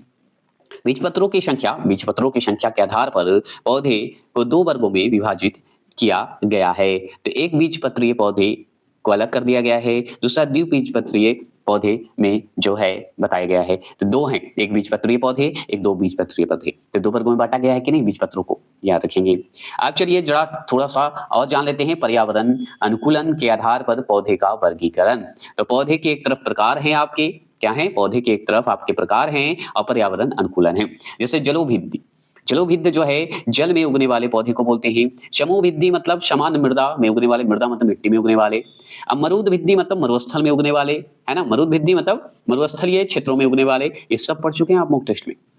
अब ये भी आप पढ़े हैं हेलोफाइटस जो है अधिक सांद्रता वाले मृदा मतलब मिट्टी में उगने वाले पौधे हैं। ठीक है, अब हेलोफाइटस है तो हीलियोफाइटस भी है। तो हीलोफाइटस जो है दलदली भूमि में उगने वाले पौधे हैं, दलदल क्षेत्र में ज्यादा उगता है। ठीक है। अब देखिए ऑजिलोफाइटस। अब ऑजिलोफाइटस क्या है कि अम्लीय मृदा में उगने वाले पौधे होते हैं, अम्लीय क्षेत्र में, अम्लीय मिट्टी में। अब देखिए सेमोफाइटस जो होते हैं, सेमोफाइटस जो होते हैं बालू में उगने वाले पौधे को कहते हैं। लिथोफाइटस जो होते हैं चट्टानों पर उगने वाले पौधे होते हैं। ये सब पढ़ चुके हैं आप। आगे पढ़ते हैं एरिमोफाइटस। ये रेगिस्तान व स्टेपिस में उगने वाले पौधे होते हैं, रेगिस्तानी क्षेत्र में भी उगने वाले पौधे होते हैं। अब ये जो सवाल आप देख रहे हैं जिसके बोलते हैं स्क्लेरोफाइटस। स्क्लेरोफाइटस जो होते हैं कास्टिक झाड़ीदार पौधे होते हैं, कास्टिक झाड़ीदार पौधे होते हैं। ठीक है, तो ये हो गया क्लियर, कोई दिक्कत नहीं ना। आगे चलिए, अब चलते हैं वनस्पति विज्ञान से संबंधित प्रमुख तथ्य पढ़ते हैं। चलिए आप देखिए, जो भी इसमें जितना भी क्वेश्चन आज तक बायोलॉजी का है ना सारा होगा। हो सकता है पार्ट 1 पार्ट 2 कर दें, क्योंकि हो सकता है लंबा वीडियो चला जाए इसलिए, लेकिन हम कोशिश करेंगे एक ही बार जो जितना देर का। जैसे कि सबसे छोटा विषाणु कौन सा है, विषाणु मतलब वायरस की बात हो रही है, तो सबसे छोटा विषाणु अगर पूछे तो मुख और खुरपाक बोला जाता है। विषाणु होते हैं जो कि 20 एनएम के होते हैं। कितने होते हैं? 20 एनएम के। अगर पूछे सबसे बड़ा विषाणु मतलब वायरस कौन सा होता है, टीएमवी होता है, जिसे 300 एनएम का होता है, जिसे हम पॉक्स विषाणु भी कहते हैं, है ना। अब देखिए सुपर परजीवी की बात करते हैं, तो ये भी वायरस से ही संबंधित है। सुपर परजीवी में याद रखिएगा सेटेलाइट टोकोबैको मैंने बोल दिया। तो सुपर परजीवी में अगर पूछे तो एक वायरस ही होता है सेटेलाइट टोकोबैको नेक्रोसिस वायरस बोला जाता है, सुपर परजीवी है ये।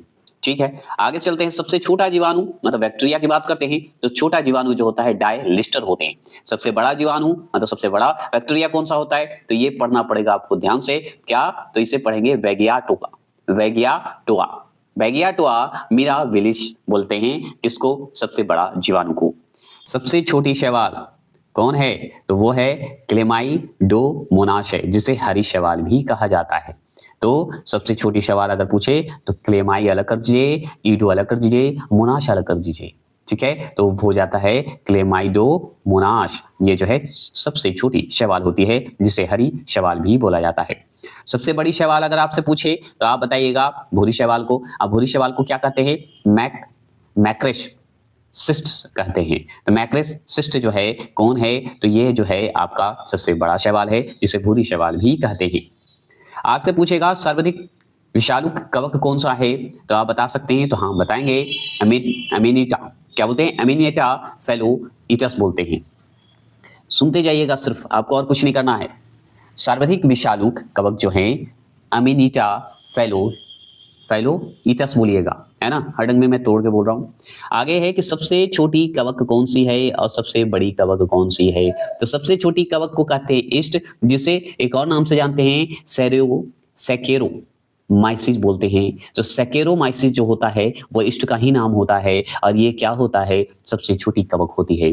अगर सबसे बड़ी कवक की बात करें तो बुंड फंगस बोला जाता है, जिसे हम गैनोडर्मा बोलते हैं, जो कि सबसे बड़ी कवक होती है। ये आपसे अगर पूछेगा तो गलती नहीं होनी चाहिए। आप पढ़ते हैं सबसे छोटा ब्रायोफाइटस पढ़ते हैं और सबसे बड़ा ब्रायोफाइटस पढ़ते हैं। तो सबसे बड़ा जो है, सबसे आगे छोटा पढ़ते हैं तो बड़ा पढ़ेंगे। सबसे छोटा ब्रायोफाइटस क्या होता है, उसे पढ़ते हैं जुपिसिस। क्या पढ़ते हैं? जुपिसिस पढ़ते हैं। सबसे बड़ा ब्रायोफाइटस पढ़ते हैं तो उसे पढ़ते हैं डाउसोनिया। क्या पढ़ते हैं? डाउसोनिया पढ़ा जाता है। तो सबसे बड़ा ब्रायोफाइटस डाउसोनिया होगा, और सबसे छोटा ब्रायोफाइटस जुपसिस होंगे। जुपसिस बोलिएगा। आगे बात करते हैं सबसे बड़ा जो है क्या होता है? टेरियोफाइटा। तो सबसे बड़ा टेरियोफाइटा डायरेक्ट पूछ रहा है आपसे, तो इसे बोलेंगे साइएथिया बोलते हैं। सबसे छोटा अनावृत बीज कौन सा है, तो वो है जेमिया पिग्मिया है। सबसे बड़ा अनावृत बीज कौन सा है, तो वो है सिकोया गाइगेंटिया है। तो बड़ा अगर पूछे तो सिकोया बोल दीजिएगा। अगर छोटा पूछे अनावृत बीज तो आप बताइएगा जेमिया। अनावृत बीज ही बोलते हैं या बीज बोलिए, कोई दिक्कत नहीं है। अनावृत बीज को हम जेमियोस्पर्म में भी बोलते हैं, आप अच्छे से जानते हैं। एंजियोस्पर्म किसको बोलते हैं? आवृत बीज को। ये याद रखिएगा क्योंकि ऊपर हम पढ़ा चुके हैं। लीजिए आ चुका है सबसे छोटा आवृत बीज और सबसे बड़ा आवृत बीज। तो सबसे छोटा आवृत बीज को कहते हैं वुल्फिया, है ना, वुल्फिया। अगर सबसे बड़ा आवृत बीज को बोलेंगे तो सबसे छोटा आवृत बीज वुल्फिया। सबसे बड़ा आवृत बीज, ये सब सवाल पूछ चुका है। और सबसे बड़ा आवृत बीज तो यूकेलिप्टस रेगनेंस, है ना, रेगनेंस। अब चलते हैं सबसे छोटा पुष्प, ये एकदम पूछता ही है सबसे छोटा पुष्प कौन सा है, तो वुल्फिया। आप जानते हैं वुल्फिया, पूरा नाम सुन लीजिए, वुल्फिया माइक्रोस्पर्मिया, जो कि आप आवृत बीज से ही संबंधित है इसलिए स्पर्मिया लग गया। सबसे बड़ा अगर पुष्प पूछते था तो इसमें क्या होगा? रेफ्लेसिया बोलिएगा। तो सबसे बड़ा पुष्प में रेफ्लेसिया लगा दीजिएगा। पूरा नाम अगर पूछते तो रेफ्लेसिया आर्ने आर्नो आर्नो लड़ी बोल दी जाती है, याद रखिएगा। तो आपसे पूछेगा कि सबसे छोटा पुष्प कौन सा है, तो वुल्फिया माइक्रोस्पर्मिया होता है। सबसे बड़ा पुष्प कौन सा होता है, तो रेफ्लेसिया होता है, आर्नो लड़ी होता है, ऐसे बोल सकते हैं। अब देखिए सबसे बड़ा फल आपसे पूछ रहा है, तो सबसे बड़ा फल आपको याद रखना होगा कि उसका नाम क्या है, लोडोइसिया नाम है। क्या नाम है, लोडो को अलग कर दिए, एशिया को अलग कर दिए, लोडोइसिया है सबसे बड़ा फल। और क्या नाम है, मालडिविका है। क्या है, मालडिविका। तो पूरा नाम अगर आपसे पूछे तो आगे आराम से तोड़िए, लोडोइसिया मालडिविका। तो आपसे पूछे कि सबसे छोटा बीज कौन सा है, तो आर्किड है। अगर सर्वाधिक चौड़ी पत्ती वाली अगर पूछे कि कौन सा है, तो वो है, उसका नाम है रेजिया। अब रेजिया है, पूरा नाम क्या है, विक्टोरिया रेजिया नाम है, जो कि सर्वाधिक चौड़ी पत्ती है। जिसके सर्वाधिक चौड़ी पत्ती है उसे क्या कहते हैं, तो विक्टोरिया रेजिस कहते हैं, ऐसे पूछेगा ना।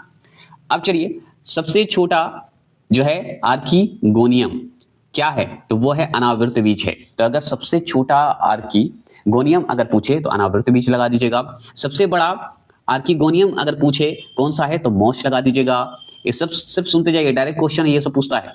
शाकीय वृक्ष क्या है, तो शाकीय वृक्ष जो है केला है। जिसे केला को अगर मान लीजिए वैज्ञानिक रूप में अगर पूछ दे तो क्या बताएगा, मूसा पैराडिस्का बोल दीजिएगा। तो शाकीय वृक्ष कौन सा है, मूसा पैराडिस्का बता दीजिएगा। अब बात करते हैं घासीय वृक्ष की, बात करते हैं तो घासीय वृक्ष कौन सा है, बॉश। बॉश मतलब सॉरी बांस है, बांस मतलब बम्बू है ना, तो बैम्बूसा बोलते हैं। तो बैम्बूसा जो है घासीय वृक्ष है, मतलब बांस जो आप देखते हैं, हम जो देख रहे हैं बम्बू बांस जो देख रहे हैं वो घास में आता है ना, याद रखिएगा। बॉश मैं बोल रहा हूँ, बॉश बांस, याद रखिएगा। आगे चलेंगे, सबसे बड़ा एक कोशिकीय पादप कौन सा है, तो उसका नाम है एसिटेबुलरिया नाम है। क्या नाम है, एसिटेबुलरिया नाम है, सबसे बड़ा एक कोशिकीय पादप है। आपसे आगे पूछेगा कि पादप जगत के उभयचर, तो पादप जगत के उभयचर को कहते हैं ब्रायोफाइटा। ठीक है, क्या कहते हैं, ब्रायोफाइटा कहते हैं। अगर आपसे पूछेगा कि प्रथम ट्रेकियोफाइटा जो होते हैं, प्रथम जो ट्रेकियोफाइटा जो होते हैं वो क्या होते हैं, तो टेरिडोफाइटा होता है। तो टेरिडोफाइटा जो होता है वो प्रथम ट्रेकियोफाइटा होता है। ये क्लियर हो गए, आपसे कोई दिक्कत नहीं ना। आपसे और सवाल क्या बनता है वो सुन लीजिए। और सवाल होता है कि वेस्कुलर जो है क्रिप्टोगेम्स, वेस्कुलर क्रिप्टोगेम्स जो होते हैं उसे क्या कहते हैं, तो टेरियोडाफाइटा कहते हैं। क्या कहते हैं, टेरियोडाफाइटा कहते हैं। बैंकिंग फर्न को क्या कहते हैं, एडी एंटम कहते हैं, एडी एंटम बोल दीजिएगा। अगर आपसे पूछे मेडियन हेयर फर्न, देखिए बैंकिंग फर्न को हम कहते हैं एडियंटम कहते हैं, और मेडिकल हेयर फंड को भी हम कहते हैं एडियंटम कहते हैं, दोनों एक ही है।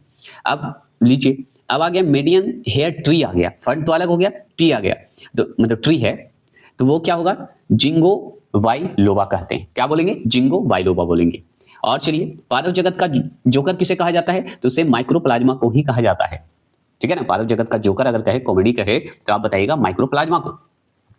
अगर पूछे सर्वाधिक प्रोटीन युक्त शैवाल कौन से होते हैं, तो स्पाइरुलिना होता है। स्पाइरुलिना जो होते हैं सर्वाधिक प्रोटीन युक्त शैवाल होते हैं, आप अच्छे से जानते हैं।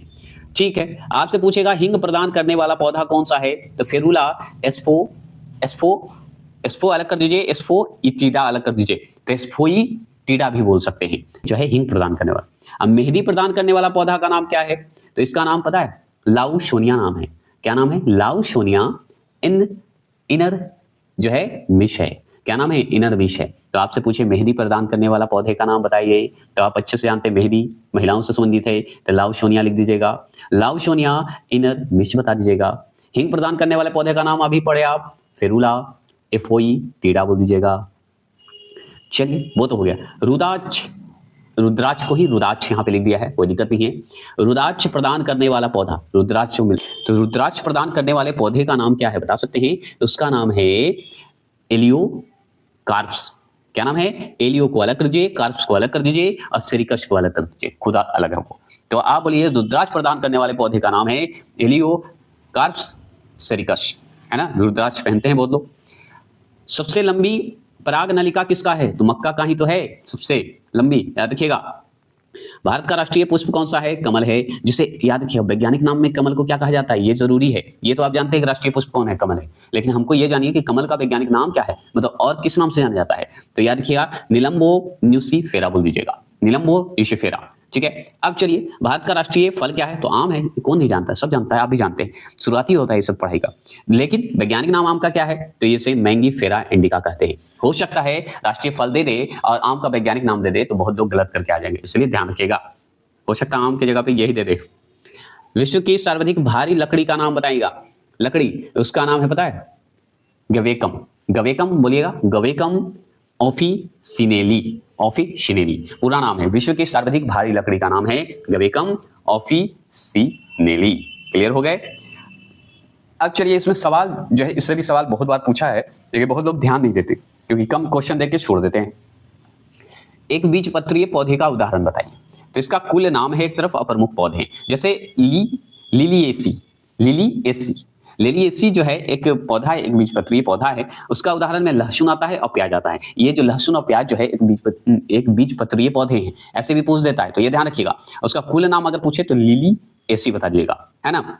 अगर देखिए पलमी बात करें तो पलमी भी एक कुल है और इस पलमी के अंतर्गत, पलमी जो है एक बीजपत्रीय पौधा है। इसके अंडर या इसके जो है, इसके अंदर कौन कौन से आते हैं? तो ये आते हैं सुपारी जो कि हम खाते हैं, ताड़ खाते हैं जो आप लोग खाते हैं, हम लोग खाते हैं, नारियल खाते हैं और खजूर खाते हैं। ये सब तो खाने वाली चीज है। लहसुन प्याज भी तो खाने वाली चीज है। तो ये सब जो है आपका एक बीजपत्रीय पौधे हैं जो पलमी के कुल में आते हैं, मतलब कुल खानदान कहिए जो कर सकते हैं आप। चलिए आगे बढ़ते हैं।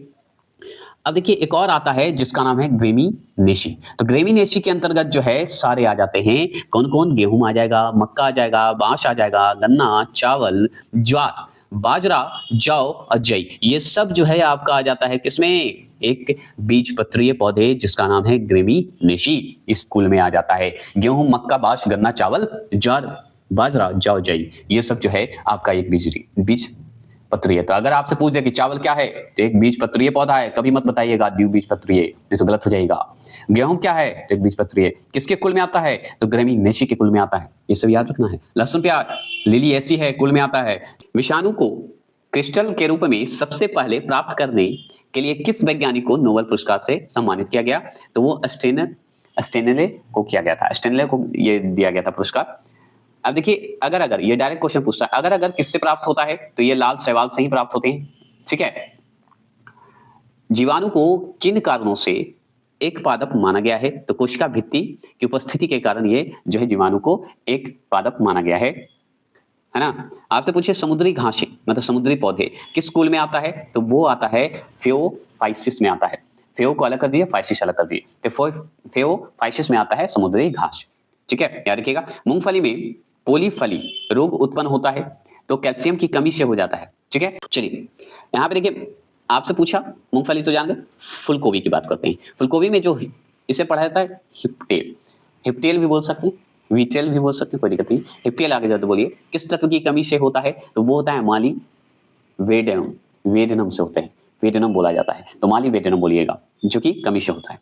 अब देखिए सोयाबीन की बात करते हैं। सोयाबीन में मेढक की आंख जैसा पत्ती पर धब्बा जो है जैसा रोग किसके द्वारा उत्पन्न होता है? तो वो होता है फफूंदी के कारण होता है, ठीक है। तो सोयाबीन में जो सोयाबीन का जो पत्ती देखते हैं उसमें मेढक जैसा आंख जैसा हो जाता है, वो जो धब्बा लग जाता है वो कौन सी बीमारी द्वारा उत्पन्न होता है? मतलब किसके द्वारा उत्पन्न होता है? फफूंदी के कारण ये होता है।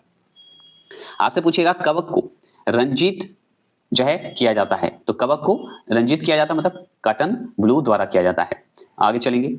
आप पूछेगा कैरी ऑप्सिस के उदाहरण है, तो गेहूं और मक्का। गेहूं और मक्का कौन सा किसका उदाहरण है? कैरी ऑप्सिस का उदाहरण है। आपसे पूछेगा हसेप, हसेप अलग कर दिया, हसेप रिडीडन बोलिएगा। हसेप रिडीडन का उदाहरण कौन सा है? तो नींबू और संतरा है, ठीक है। अब दीव, याद रखिए दीव अलग कर दिया, लिंगाश्रय, ठीक है। द्विलिंगाश्रय पौधे का उदाहरण कौन सा है? तो तार है, पपीता है और नारियल है। ये तीन जो है द्विलिंगाश्रय का जो है पौधे का उदाहरण है। अधिपादप का उदाहरण कौन सा है? तो ये है आर्किड, क्या है? आर्किड है, ठीक है। आपसे पूछेगा मुस्त्री, मुस्त्री ऐसे बोलते हैं, मुस्त्री का उदाहरण कौन सा है? तो दुब घास जो है, दुभी जो देखते हैं दुब घास उसी को बोलते हैं, तो वो मुस्त्री का उदाहरण आता है। कीटभक्षी जो आप देखते हैं पौधे का उदाहरण है, तो कीटभक्षी पौधे का उदाहरण कौन सा है? तो पीचर प्लांट है, सन ड्रियू है या नीफेथियंस और एक और क्या है यूट्रिकुलेरिया है। ये इतने याद रखिएगा। तो कीटभक्षी पौधे का उदाहरण में अगर ये चारों दे देते हैं तो आपको याद रखना होगा। तो कीटभक्षी पौधे में सबसे पहले पीचर प्लांट बोलिएगा, सन ड्रियू बोलिएगा, नीफेथियंस बोलिएगा और यूट्रिकुलेरिया बोलिएगा। ये सब जो है क्या है कीटभक्षी पौधे के उदाहरण हैं। अब कीटभक्षी से और भी क्या सवाल बनते हैं? कीटभक्षी पौधे कीड़ों को क्यों खाते हैं? कीटभक्षी जो पौधे होते हैं, घटपर्णी जो पक्षी हम जानते हैं, कीटों को क्यों खा जाते हैं? एक बात ध्यान रखिएगा, बहुत सारे लोग बहुत गड़बड़ किए हैं क्या कि कीटभक्षी पौधे को एक ही बात याद रखते हैं, घटपर्णी में भी बोला जाता है। और आप अच्छे से जानते हैं कि कीटभक्षी जो पक्षी होते हैं कीट को खाते हैं, जो कि हम नीचे पढ़ेंगे भी। लेकिन उसमें कौन कौन आता है ये आप लोग नहीं जानते, एक दो का नाम जानते हैं और नहीं जानते। तो चार जरूरी याद रखिएगा। पीचर प्लांट का नाम दे देता है, सन ड्रियू का नाम दे देता है, निफेंथिस का नाम दे देता है, यूट्रिकुलेरिया का नाम दे देता है। सबसे ज्यादा सवाल इससे बना है, ठीक है। तो याद रखिएगा ये सब जो चारों हैं ये कीटभक्षी हैं। अब कीटभक्षी पौधे कीड़ों को क्यों खाते हैं? नाइट्रोजन की पूर्ति के लिए कीटभक्षी जो पौधे होते हैं वो खाते हैं। याद रखिए नाइट्रोजन की अपनी पूर्ति करने के लिए कीट को खाते हैं। पौधे में कवक जनित रोग है, तो कवक जनित रोग क्या है? तो मूंगफली का टिक्का रोग और गन्ने का लाल विग्नल रोग होता है। तो देखिए पौधे में कवक जनित रोग है का कौन? तो मूंगफली में जो टिक्का रोग होता है ना, ये भी कवक जनित ही रोग है। और गन्ने में लाल जो दिखते हैं विग्लन रोग, जिसे विग्लन रोग बोलते हैं, वो सारे जो होते हैं लाल लाल जैसा नहीं दिखते हैं ईख में, वो कवक जनित रोग है, वो सब कवक के कारण ही होता है। अब पौधे में सर्वाधिक रोग जो है किसके द्वारा होता है? तो कवक द्वारा ही होता है पौधा में सबसे ज्यादा, है ना। ठीक है, आगे और सवाल पूछता है कि तंबाकू का मोजेक रोग किसके द्वारा होता है? तो विषाणु के द्वारा। ये जो आप तंबाकू जो लोग खाते हैं या तंबाकू जो होता है, जो मौजैविक रोग होते हैं, किसके द्वारा होता है? विषाणु के द्वारा होता है। इसलिए तंबाकू बोला जाता है कि वायरस है मत खाओ, लेकिन लोग समझते नहीं। चलिए आगे चलते हैं। धान में खैरा रोग किसकी कमी से होता है? तो जिंक के कमी से होता है। तो जैसे ही धान में अगर खैरा रोग पूछते किसकी कमी से होता है? तो जिंक की कमी से होता है। आगे पूछेगा तो ब्लास्ट रोग संबंधित है, तो धान से संबंधित है। किससे संबंधित है? धान से। तो ब्लास्ट रोग जो है धान से संबंधित है। ठीक है, अब चलिए थोड़ा सा और पढ़ लेते हैं। यह है पादप आकारकीय, उत्तक, प्रकाश संश्लेषण, हार्मोन एवं पारिस्थितिकी से संबंधित जितने सवाल बन सकते हैं वो पढ़ते हैं। तो देखिए जड़ का विकास करता है, मूलांकुर से होता है। तना का विकास करता है, कैसे होता है? तो प्ररोह से होते हैं। ठीक है, शंकु रूप, देखिए यहाँ पे शंकु रूप जड़ का उदाहरण है कौन सा? गाजर है। शंकु रूप जैसा होता है ना गाजर। तरखु रूप, ठीक है, फुशी फॉर्म बोलते हैं। जड़ का उदाहरण कौन सा है? मूली। फुशी जैसा अगर आपको दिखेगा ना तो मूली है, और शंकुकार जैसा दिखेगा तो वो आपको गाजर है। कुंभी रूप से अगर जो दिखेगा नपी फॉर्म जैसा होता है। जड़ का उदाहरण कौन सा है? तो सलजम, जो कि आपको नीचे पतला जैसा रस्सी जैसा पूछ जैसा जाएगा, बीच में गोल मोटे जैसा, है ना, याद रखिएगा, ऊपर निकल जाता है। चुकंदर भी वही हाल है। तो ये कुंभी रूप से रहेगा तो सलजम और चुकंदर को टिक लगाइएगा। तुर्की रूप से अगर रहेगा तो मूली को टिक लगाइएगा। शंकुकार रूप से रहेगा तो गाजर टिक लगाइएगा। और भी है। अब देखिए स्तंभ मूल होते हैं। स्तंभ मूल जो होते हैं रूट बोलते हैं, रोट बोलते हैं। किसमें पाया जाता है? तो बरगद, गन्ना और मक्का, ये सब जो है स्तंभ मूल है। स्तंभ मतलब खड़े रहते हैं सीधा, है ना। स्तंभ मूल लकड़ी जैसा खा सकते हैं उसको। बरगद को छोड़ के गन्ना मक्का तो खा ही सकते हैं। मक्का को, गन्ना तो एकदम पूरा खा जाइए। ठीक है, अब देखिए श्वसन मूल पाई जाती है तो किसमें? तो राई जो फेरा में। तो श्वसन मूल्य जो होते हैं वो किसे कहते हैं या किसमें पाई जाती है? तो राई जो फेरा में पाई जाती है। भूमिगत तना कंद का उदाहरण कौन सा है? तो आलू है। भूमिगत तना कंद है, कंद आता है, तना है, वो आलू आता है। तना नहीं होता कि आलू क्या है? तो तना है। अब भूमि जो है, याद रखिए भूमिगत तना प्रकंद अलग है, तना कंद अलग है, याद रखिएगा। ठीक है, तो याद रखिएगा भूमिगत तना प्रकंद का उदाहरण कौन सा है? तो हल्दी है, अरगद है, सॉरी अदरक है, केला है और कमल है। ये सब जो है भूमिगत तना प्रकंद है। मतलब हल्दी भी है, आपका ऊपर के हिस्से में भी उगता है और नीचे के हिस्से में भी उगता है। अदरक भी वही है, थोड़ा सा ऊपर भी है, नीचे भी उगता है। केला तो आपका भाई ऊपर ही होगा। तो ये सब जो है आपका तना प्रकंद है। तना ही है ना, उस कट जाता है, वो पेड़ थोड़ी है केला। ठीक है, अब कमल, ये सब जो है आप देख ही रहे हैं। ऐसे बहुत जानकारी अगर डिटेल चले तो बहुत लंबा चला जाएगा। अब हमको पास करवाना है, किसी भी जो भी एग्जाम देने जाना सबको पास होने की आवश्यकता है। ये तो डिटेल तो बड़े बड़े हैं ही। भूमिगत तना शल्ककंद के उदाहरण है प्याज और लहसुन, है ना। याद रखिए शल्ककंद जैसे ही होगा तो प्याज और लहसुन। शल्ककंद मतलब छिलके, छिलके के साथ ऐसे याद करें। याद करने के पॉइंट ऑफ व्यू से मैं बोलता हूँ, और कुछ मत दिमाग में लगाइएगा। पुष्प कन्नर जनन अंग कहलाता है। बताइएगा? पुमंग। क्या कहते हैं? पुमंग। अब देखिए पुष्प का मादा जनन अंग कहलाता है, क्या कहलाता है? ज्ञानंग, ज्ञानंग, है ना?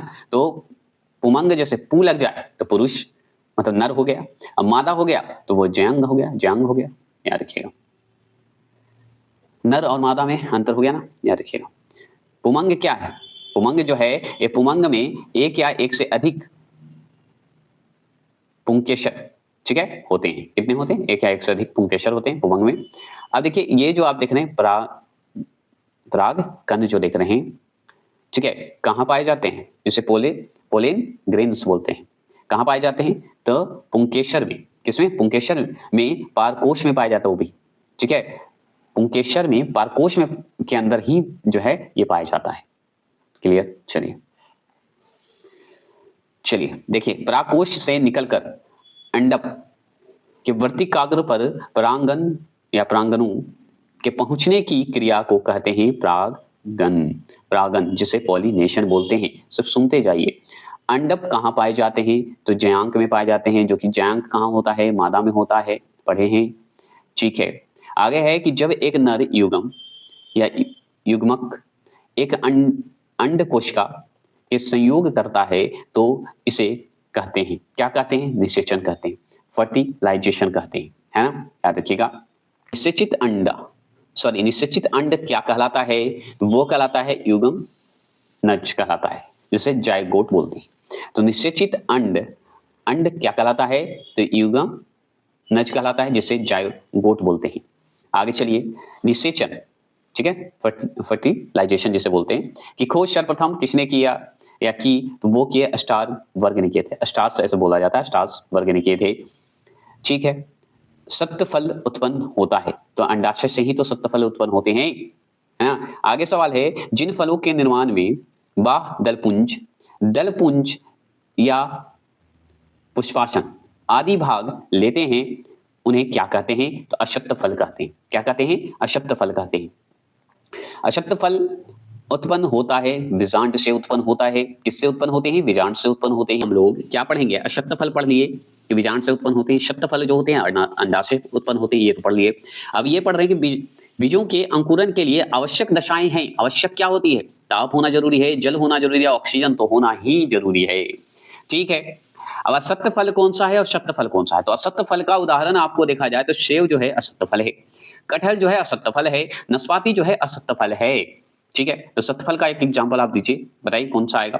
देखिए, निषेचन के बिना फल का उत्पन्न करने को कहते हैं, क्या कहते हैं? पार्थियोनोकार्पी कहते हैं। पार्थिनो कार्पियो बोला जाता है या कार्पी बोला जाता है, जो कि निषेचन के बिना फल को उत्पन्न करना, ठीक है। अब देखिए, अदरक जो है जड़ नहीं तना है। क्यों? ऐसा क्या बात है? अब आलू जैसे आलू भी तो जमीन के अंदर उगता है, तो जड़ होना चाहिए, तना क्यों है? तो उसी तरह अदरक है, जड़ नहीं है, तना है। क्यों है? क्योंकि इसमें गांठें और पेरियाय होती है। तो गांठें और पेरियाय होती है, इसलिए ये तना है अदरक, जड़ नहीं है। चलिए, ये जो है आप देख रहे हैं, थोड़ा सा शब्द का जो है वर्ड मीनिंग का खेल है। राउ वेल्फिया किससे प्राप्त होता है? तो जड़ से प्राप्त होता है। ये जो आप देख रहे हैं, इसका नाम है डिजिटेलोनस। जो है किससे प्राप्त होता है, बता सकते हैं? तो याद रखिए, लोनस के जगह पे लोनस यहाँ पे नहीं होना चाहिए, तो लोअस होना चाहिए था। तो डिजिटल लोअस किससे प्राप्त होता है? तो पत्तियों से प्राप्त होता है। हाँ, आगे देखिए, कुनेन किससे प्राप्त होता है? जो मलेरिया की दवा है, एक दवा है, तो वो है सिलिकोना की छाल से प्राप्त होता है, जो कि मलेरिया के लिए बहुत फायदेमंद होते हैं। अफीम पेड़ के किस भाग से प्राप्त होता है? जिसमें मार्फिन नामक जो है क्षार पाया जाता है, तो वो फूल से प्राप्त होता है, ठीक है। लौंग जो है प्राप्त होता है, तो लौंग प्राप्त होता है, आप जानते हैं, पुष्पकली से प्राप्त होता है। ये सब सवाल आपसे डायरेक्ट पूछा है कि नहीं? पूछा है। इंसुलिन प्राप्त होता है किससे? तो डालिया के जड़ों से प्राप्त होता है। तो इंसुलिन प्राप्त होता है कहां से? डालिया के जड़ से प्राप्त होते हैं। आपसे पूछे कॉफी प्राप्त होता है कहां से? तो बीज से प्राप्त होते हैं, बीज होता है कॉफी। ये सवाल मैंने मुख्तलिफ में बहुत बार पूछा है और प्रीवियस ईयर में भी। दालचीनी प्राप्त कहां से होता है? तो ये भी पौधों के छाल से प्राप्त होता है, जो कि दालचीनी हम लोग घर में खाते भी हैं। अब देखिए, हीरोइन प्राप्त होता है कहां से? बता सकते हैं? तो अफीम से ही, अफीम को ही हीरोइन कहते हैं एक तरह से। अफीम पोस्ता से प्राप्त होता है, जो कि बहुत घटिया चीज है ये। आगे सवाल है कि कपास के रेशे प्राप्त होते हैं, तो हमें पौधे के फल से प्राप्त होते हैं, है ना? पौधे के फल से प्राप्त होते हैं। कलम यहाँ पे कलम का उदाहरण कौन सा है? तो बांस जो है कलम का उदाहरण है। ऐसे झाड़ी के रूप में भी जाना जाता है, ये भी आप जानते हैं, उसी को कहते हैं। याद रखिएगा, ड्रूपी, ड्रूपी ऐसे बोलते हैं या ड्रूपे बोला जाता है। फल का उदाहरण कौन है? तो आम, नारियल और जामुन है। ठीक है। अब बेरी, बेरी फल का उदाहरण कौन सा है? तो टमाटर है, बैगन है, अमरूद है, अंगूर है, केला है, खजूर है। ये सब जो है वेरी फल का उदाहरण माना जाता है। तो वेरी ऐसे बोलते हैं। ठीक है। और ड्रूपी उससे बोलते हैं या ड्रूपे बोला जाता है। ठीक है, याद रखिएगा। तो ये सब उदाहरण आपसे पूछता है। अब देखिए यहाँ पे पीपो कहीं कहीं दे देता है, पेपो भी दे देता है। तो पीपो ऐसे याद रखिएगा। फल का उदाहरण कौन सा है? कद्दू है, करेला है और निनुआ है। ये सब जो है पीपू या पेपो की बात करते हैं। यहाँ पे देखिए पोमी, पोमी का उदाहरण या पोमी या पेमी, ये उदाहरण आते हैं। फल का उदाहरण तो सेब और नाशपाती। याद रखिए, बस इतना ही सवाल ज्यादा पूछता है, ये जरूरी है। बैगन जो है फल भित्ति या बीजांड से प्राप्त होते हैं, आप जानते हैं। मटर जो है बीजपत्र होता है। मटर जो है, मटर को क्या कहते हैं? बीजपत्र कहते हैं, मतलब बीजपत्र के रूप में आता है। भिंडी वो है समूचा फल होता है। भिंडी आप अच्छे से जानते हैं, भिंडी को पूरा खाते हैं। शहतूत जो होता है रसीले परिदलपुंज होते हैं। ये सब सुनते जाइए। शरीफा जो होते हैं, शरीफा क्या होते हैं बता सकते हैं? माशल या गुद्देदार पुष्पान जो खाने योग्य बता रहा है, ये समझ रहे हैं ना। बैगन जो है कौन सी, बैगन का कौन सा भाग खाइएगा? तो फलित, फलित खाइएगा। फलित भी या बीजांड खाते हैं, पूरा खाते हैं बैगन। मटर का क्या खाइएगा? बीज पत्र खाइएगा। भिंडी क्या खाइएगा? समूचा फल खा जाते हैं। ठीक है। शहतूत क्या होता है? शहतूत का जो है रसीले परिदल पुंज खाते हैं, बस रसीले चीजों को हम खाते हैं शहतूत में। अब शरीफा की बात करें तो शरीफा क्या है? शरीफा एक मौसल है, गुदेदार पुष्पान है, जो कि हम खाते हैं इसको, है ना। इमली क्या है? इमली जो है आपका बीजपत्र है, भ्रूण है, याद रखिएगा। उसके बीच वाले भाग को हम लोग खाते हैं, ऐसे याद रखने के तरीके से बोल रहा हूँ। मूंगफली क्या है? बीज खाते हैं, मूंगफली में छिलिया खाइए बीज को। ठीक है। अमरूद की बात करें तो अमरूद 3 भागों में ये जो है बांटा गया है, 3 भागों में है, जिसे हम कहते हैं एपिकॉर्प, मेसोकॉर्प या मोसोकॉर्प और एंडोकॉर्प, याद रखिए कार्प बोलते हैं। तो ये सब जो है अमरूद का भाग है। नींबू का भाग अगर पूछे तो रसीले प्लासेंटा बोलते हैं, जो कि खाने योग्य भाग माना जाता है। सिंघाड़ा, सिंघाड़ा जो होता है बीजपत्र होते हैं, याद रखिए बीज जैसा होता है, उसी के भाग को खाते हैं। धनिया पुष्पासन एवं बीज होते हैं। ठीक है। गेहूं का बात करें तो गेहूं का भ्रूण पोष खाते हैं हम लोग, है ना। ये गेहूं जो है एक बीजपत्रीय में आता है, ये आप ऊपर पढ़ चुके हैं। पपीता का फल मध्य फल भित्ति खाते हैं, मध्य का भाग खाते हैं ना, छिलका छिलिए खाइए। ठीक है। अब बात करते हैं जीन क्या है। अब सवाल ये बनता है जीन क्या है? तो यह मक्के में पाए जाने वाला एक प्रोटीन है, जीन। ठीक है। अब चलिए, पौधे के वार्षिक वलय जिसे एनुअल रिंग बोलते हैं से क्या ज्ञात होता है? तो ये पौधे की आयु ज्ञात की जाती है। अब बात करते हैं व्यावसायिक रूप से क्रॉक किससे प्राप्त किया जाता है? तो ओक या क्वार्कस रबर से प्राप्त होता है। अब शाइमा, शाइमा जो है किसे कहते हैं? तो नए पौधे के ऊपरी इन्फ्लोरेंस भाग को कहते हैं। ठीक है। अब बात करते हैं फलों के अंदर ही बीजों के अंकुरन को क्या कहते हैं? तो बीपी पेरी कहते हैं, बीपी पेरी कहते हैं। आगे है कि पुष्प विभिन्न रंगों के होते हैं क्योंकि उसमें पाया जाता है एंथ्रोसाइनिन पाया जाता है। ये सब पढ़ चुके हैं आप, सुनते जाइए सर, क्योंकि एग्जाम निकालना है मुझे आप लोगों का। वेलाडोना नामक औषधि एट्रोपा वेलाडोना नामक पौधे के किस भाग से प्राप्त होता है या होती है? तो जड़ तथा पत्तियों से होती है। पता है इस बार स्टेट का जो एग्जाम देने होंगे उनका देखिएगा पूरा क्वेश्चन बहुत अच्छे से लड़ा है। एनसीईआरटी का जो मैं पढ़ाया था बहुत पहले, पूरा क्वेश्चन 9 to 10 ही था, तो सबको लड़ेगा ही, ये तो आप भी जानते हैं, बहुत अच्छे से जानते हैं। तो इस बार आप जो भी मैं कहूँ, रिक्वेस्ट है आपसे कि जो मैं बीपीएससी का पढ़ाने जा रहा हूँ वो जरूर पढ़ लीजिएगा, आपके लिए बहुत ही फायदेमंद होगा, ये मैं 100% कहता हूँ। चलिए, मॉर्फिन पौधे ये किस भाग से प्राप्त होती है? तो वो पुष्पकली या कैप्स ऐसे बोलते हैं, कैप्सूल से प्राप्त होते हैं। तो मॉर्फिन पौधे जो हैं किस भाग से प्राप्त होते हैं? तो पुष्पकली या कैप्सूल से प्राप्त होते हैं, ये भी बोल सकते हैं। प्याज में कहाँ जो है खाद्य जमा होता है? तो शाल्क पत्र में ही तो होते हैं, है ना, शाल्क पत्र में ही तो खाने योग्य होते हैं, खाद्य जमा होते हैं। किसी द्विलिंगी फूल में यदि पुमंग एवं चांग जो होते हैं, नर और मादा की बात हो रही है, जो कि हम ऊपर पढ़ चुके हैं, विभिन्न समय पर वयस्क बनाते हैं, तो यह प्रक्रिया क्या कहलाती है? तो इसे कहते हैं डिकोगेमी कहा जाता है। क्या कहते हैं? डिकोगेमी कहते हैं। शहतूत की बात करते हैं। शहतूत का फल का उदाहरण कौन सा है बता सकते हैं? तो सोरोसिस का उदाहरण माना जाता है शहतूत। पौधे में खनिज लवण एवं जल का संवहन किसके द्वारा होता है? तो जाइलम के द्वारा होता है, जाइलम के द्वारा ही हो सकता है। आपसे पूछेगा पेड़ पर फल किस हार्मोन्स के कारण पकता है? तो एथिलीन हार्मोन्स के कारण पकता है, ये गैसीय अवस्था में होती है, ये आप भी पढ़ते हैं। प्रकाश संश्लेषण द्वारा निर्मित खाद्य या भोज्य पदार्थ का संवहन किसके द्वारा होता है? तो फ्लोएम के द्वारा होता है, फ्लोएम के द्वारा, फ्लोएम जो बोल सकते हैं आप, फ्लोएम के द्वारा होता है। ऐसे पौधे में जल का ऊपर की ओर चढ़ना कहलाता क्या है? रासोरोहन कहलाता है। देखिए कुछ वर्ड को हम थोड़ा फन करने के लिए ये वर्ड बोलते हैं, जिससे कि आप कंफ्यूज हो रहे होंगे, लग रहा होगा, लेकिन कंफ्यूज नहीं हो रहे हैं। ऑप्शन आपको मिलेगा तो टिक जरूर लगाइएगा, क्योंकि हार के बाद ही जीत होती है, आप अच्छे से जानते हैं। तो ये सब डायलॉग तो सूट नहीं किया होगा, लेकिन बकवास है। चलिए सुन लिए, हंस दीजिए थोड़ा कमेंट बॉक्स में। चलिए फ्लोरोफिल हरित लवक, फ्लोरोफिल हरित लवक, हरित लवक के हरित लवक कर दिया है, में उपस्थित होता है, अतः इसे कहा जाता है पादप कोशिकाओं का रसोई घर कहा जाता है। हरित लवक ही है ये, हरित लवक हो गया है। क्लोरोफिल को क्या कहेगा? पादप कोशिका का रसोई घर है ये, ठीक है। क्लोरोफिल में कौन सा तत्व पाया जाता है? तो मैग्नीशियम ही पाया जाता है। आप जानते हैं प्रकाश संश्लेषण में किसका ऑक्सीकरण होता है? तो जल का ऑक्सीकरण होता है, ये भी जरूर ध्यान रखेंगे। प्रकाश संश्लेषण की क्रिया दिन में होता है, अतः पौधे दिन के समय ऑक्सीजन छोड़ता है, तो वे किस गैस का अवशोषण करता है? तो कार्बन डाइऑक्साइड का अवशोषण करेगा। यह आपसे अच्छा कौन जानता है? चलिए आगे बढ़ते हैं, फास्ट चलते हैं। अब चलिए प्रकाश संश्लेषण में आवश्यक होता है, क्या क्या होता है, ये जरूरी है और इंपॉर्टेंट है, जानने की आवश्यकता है। तो प्रकाश संश्लेषण में अगर आपसे पूछ रहा है ना, तो बताइए क्या क्या होता है? तो प्रकाश संश्लेषण में आवश्यक होता है CO2, H2O और क्लोरोफिल तथा सूर्य का प्रकाश, ये सब होते हैं, आप जानते हैं।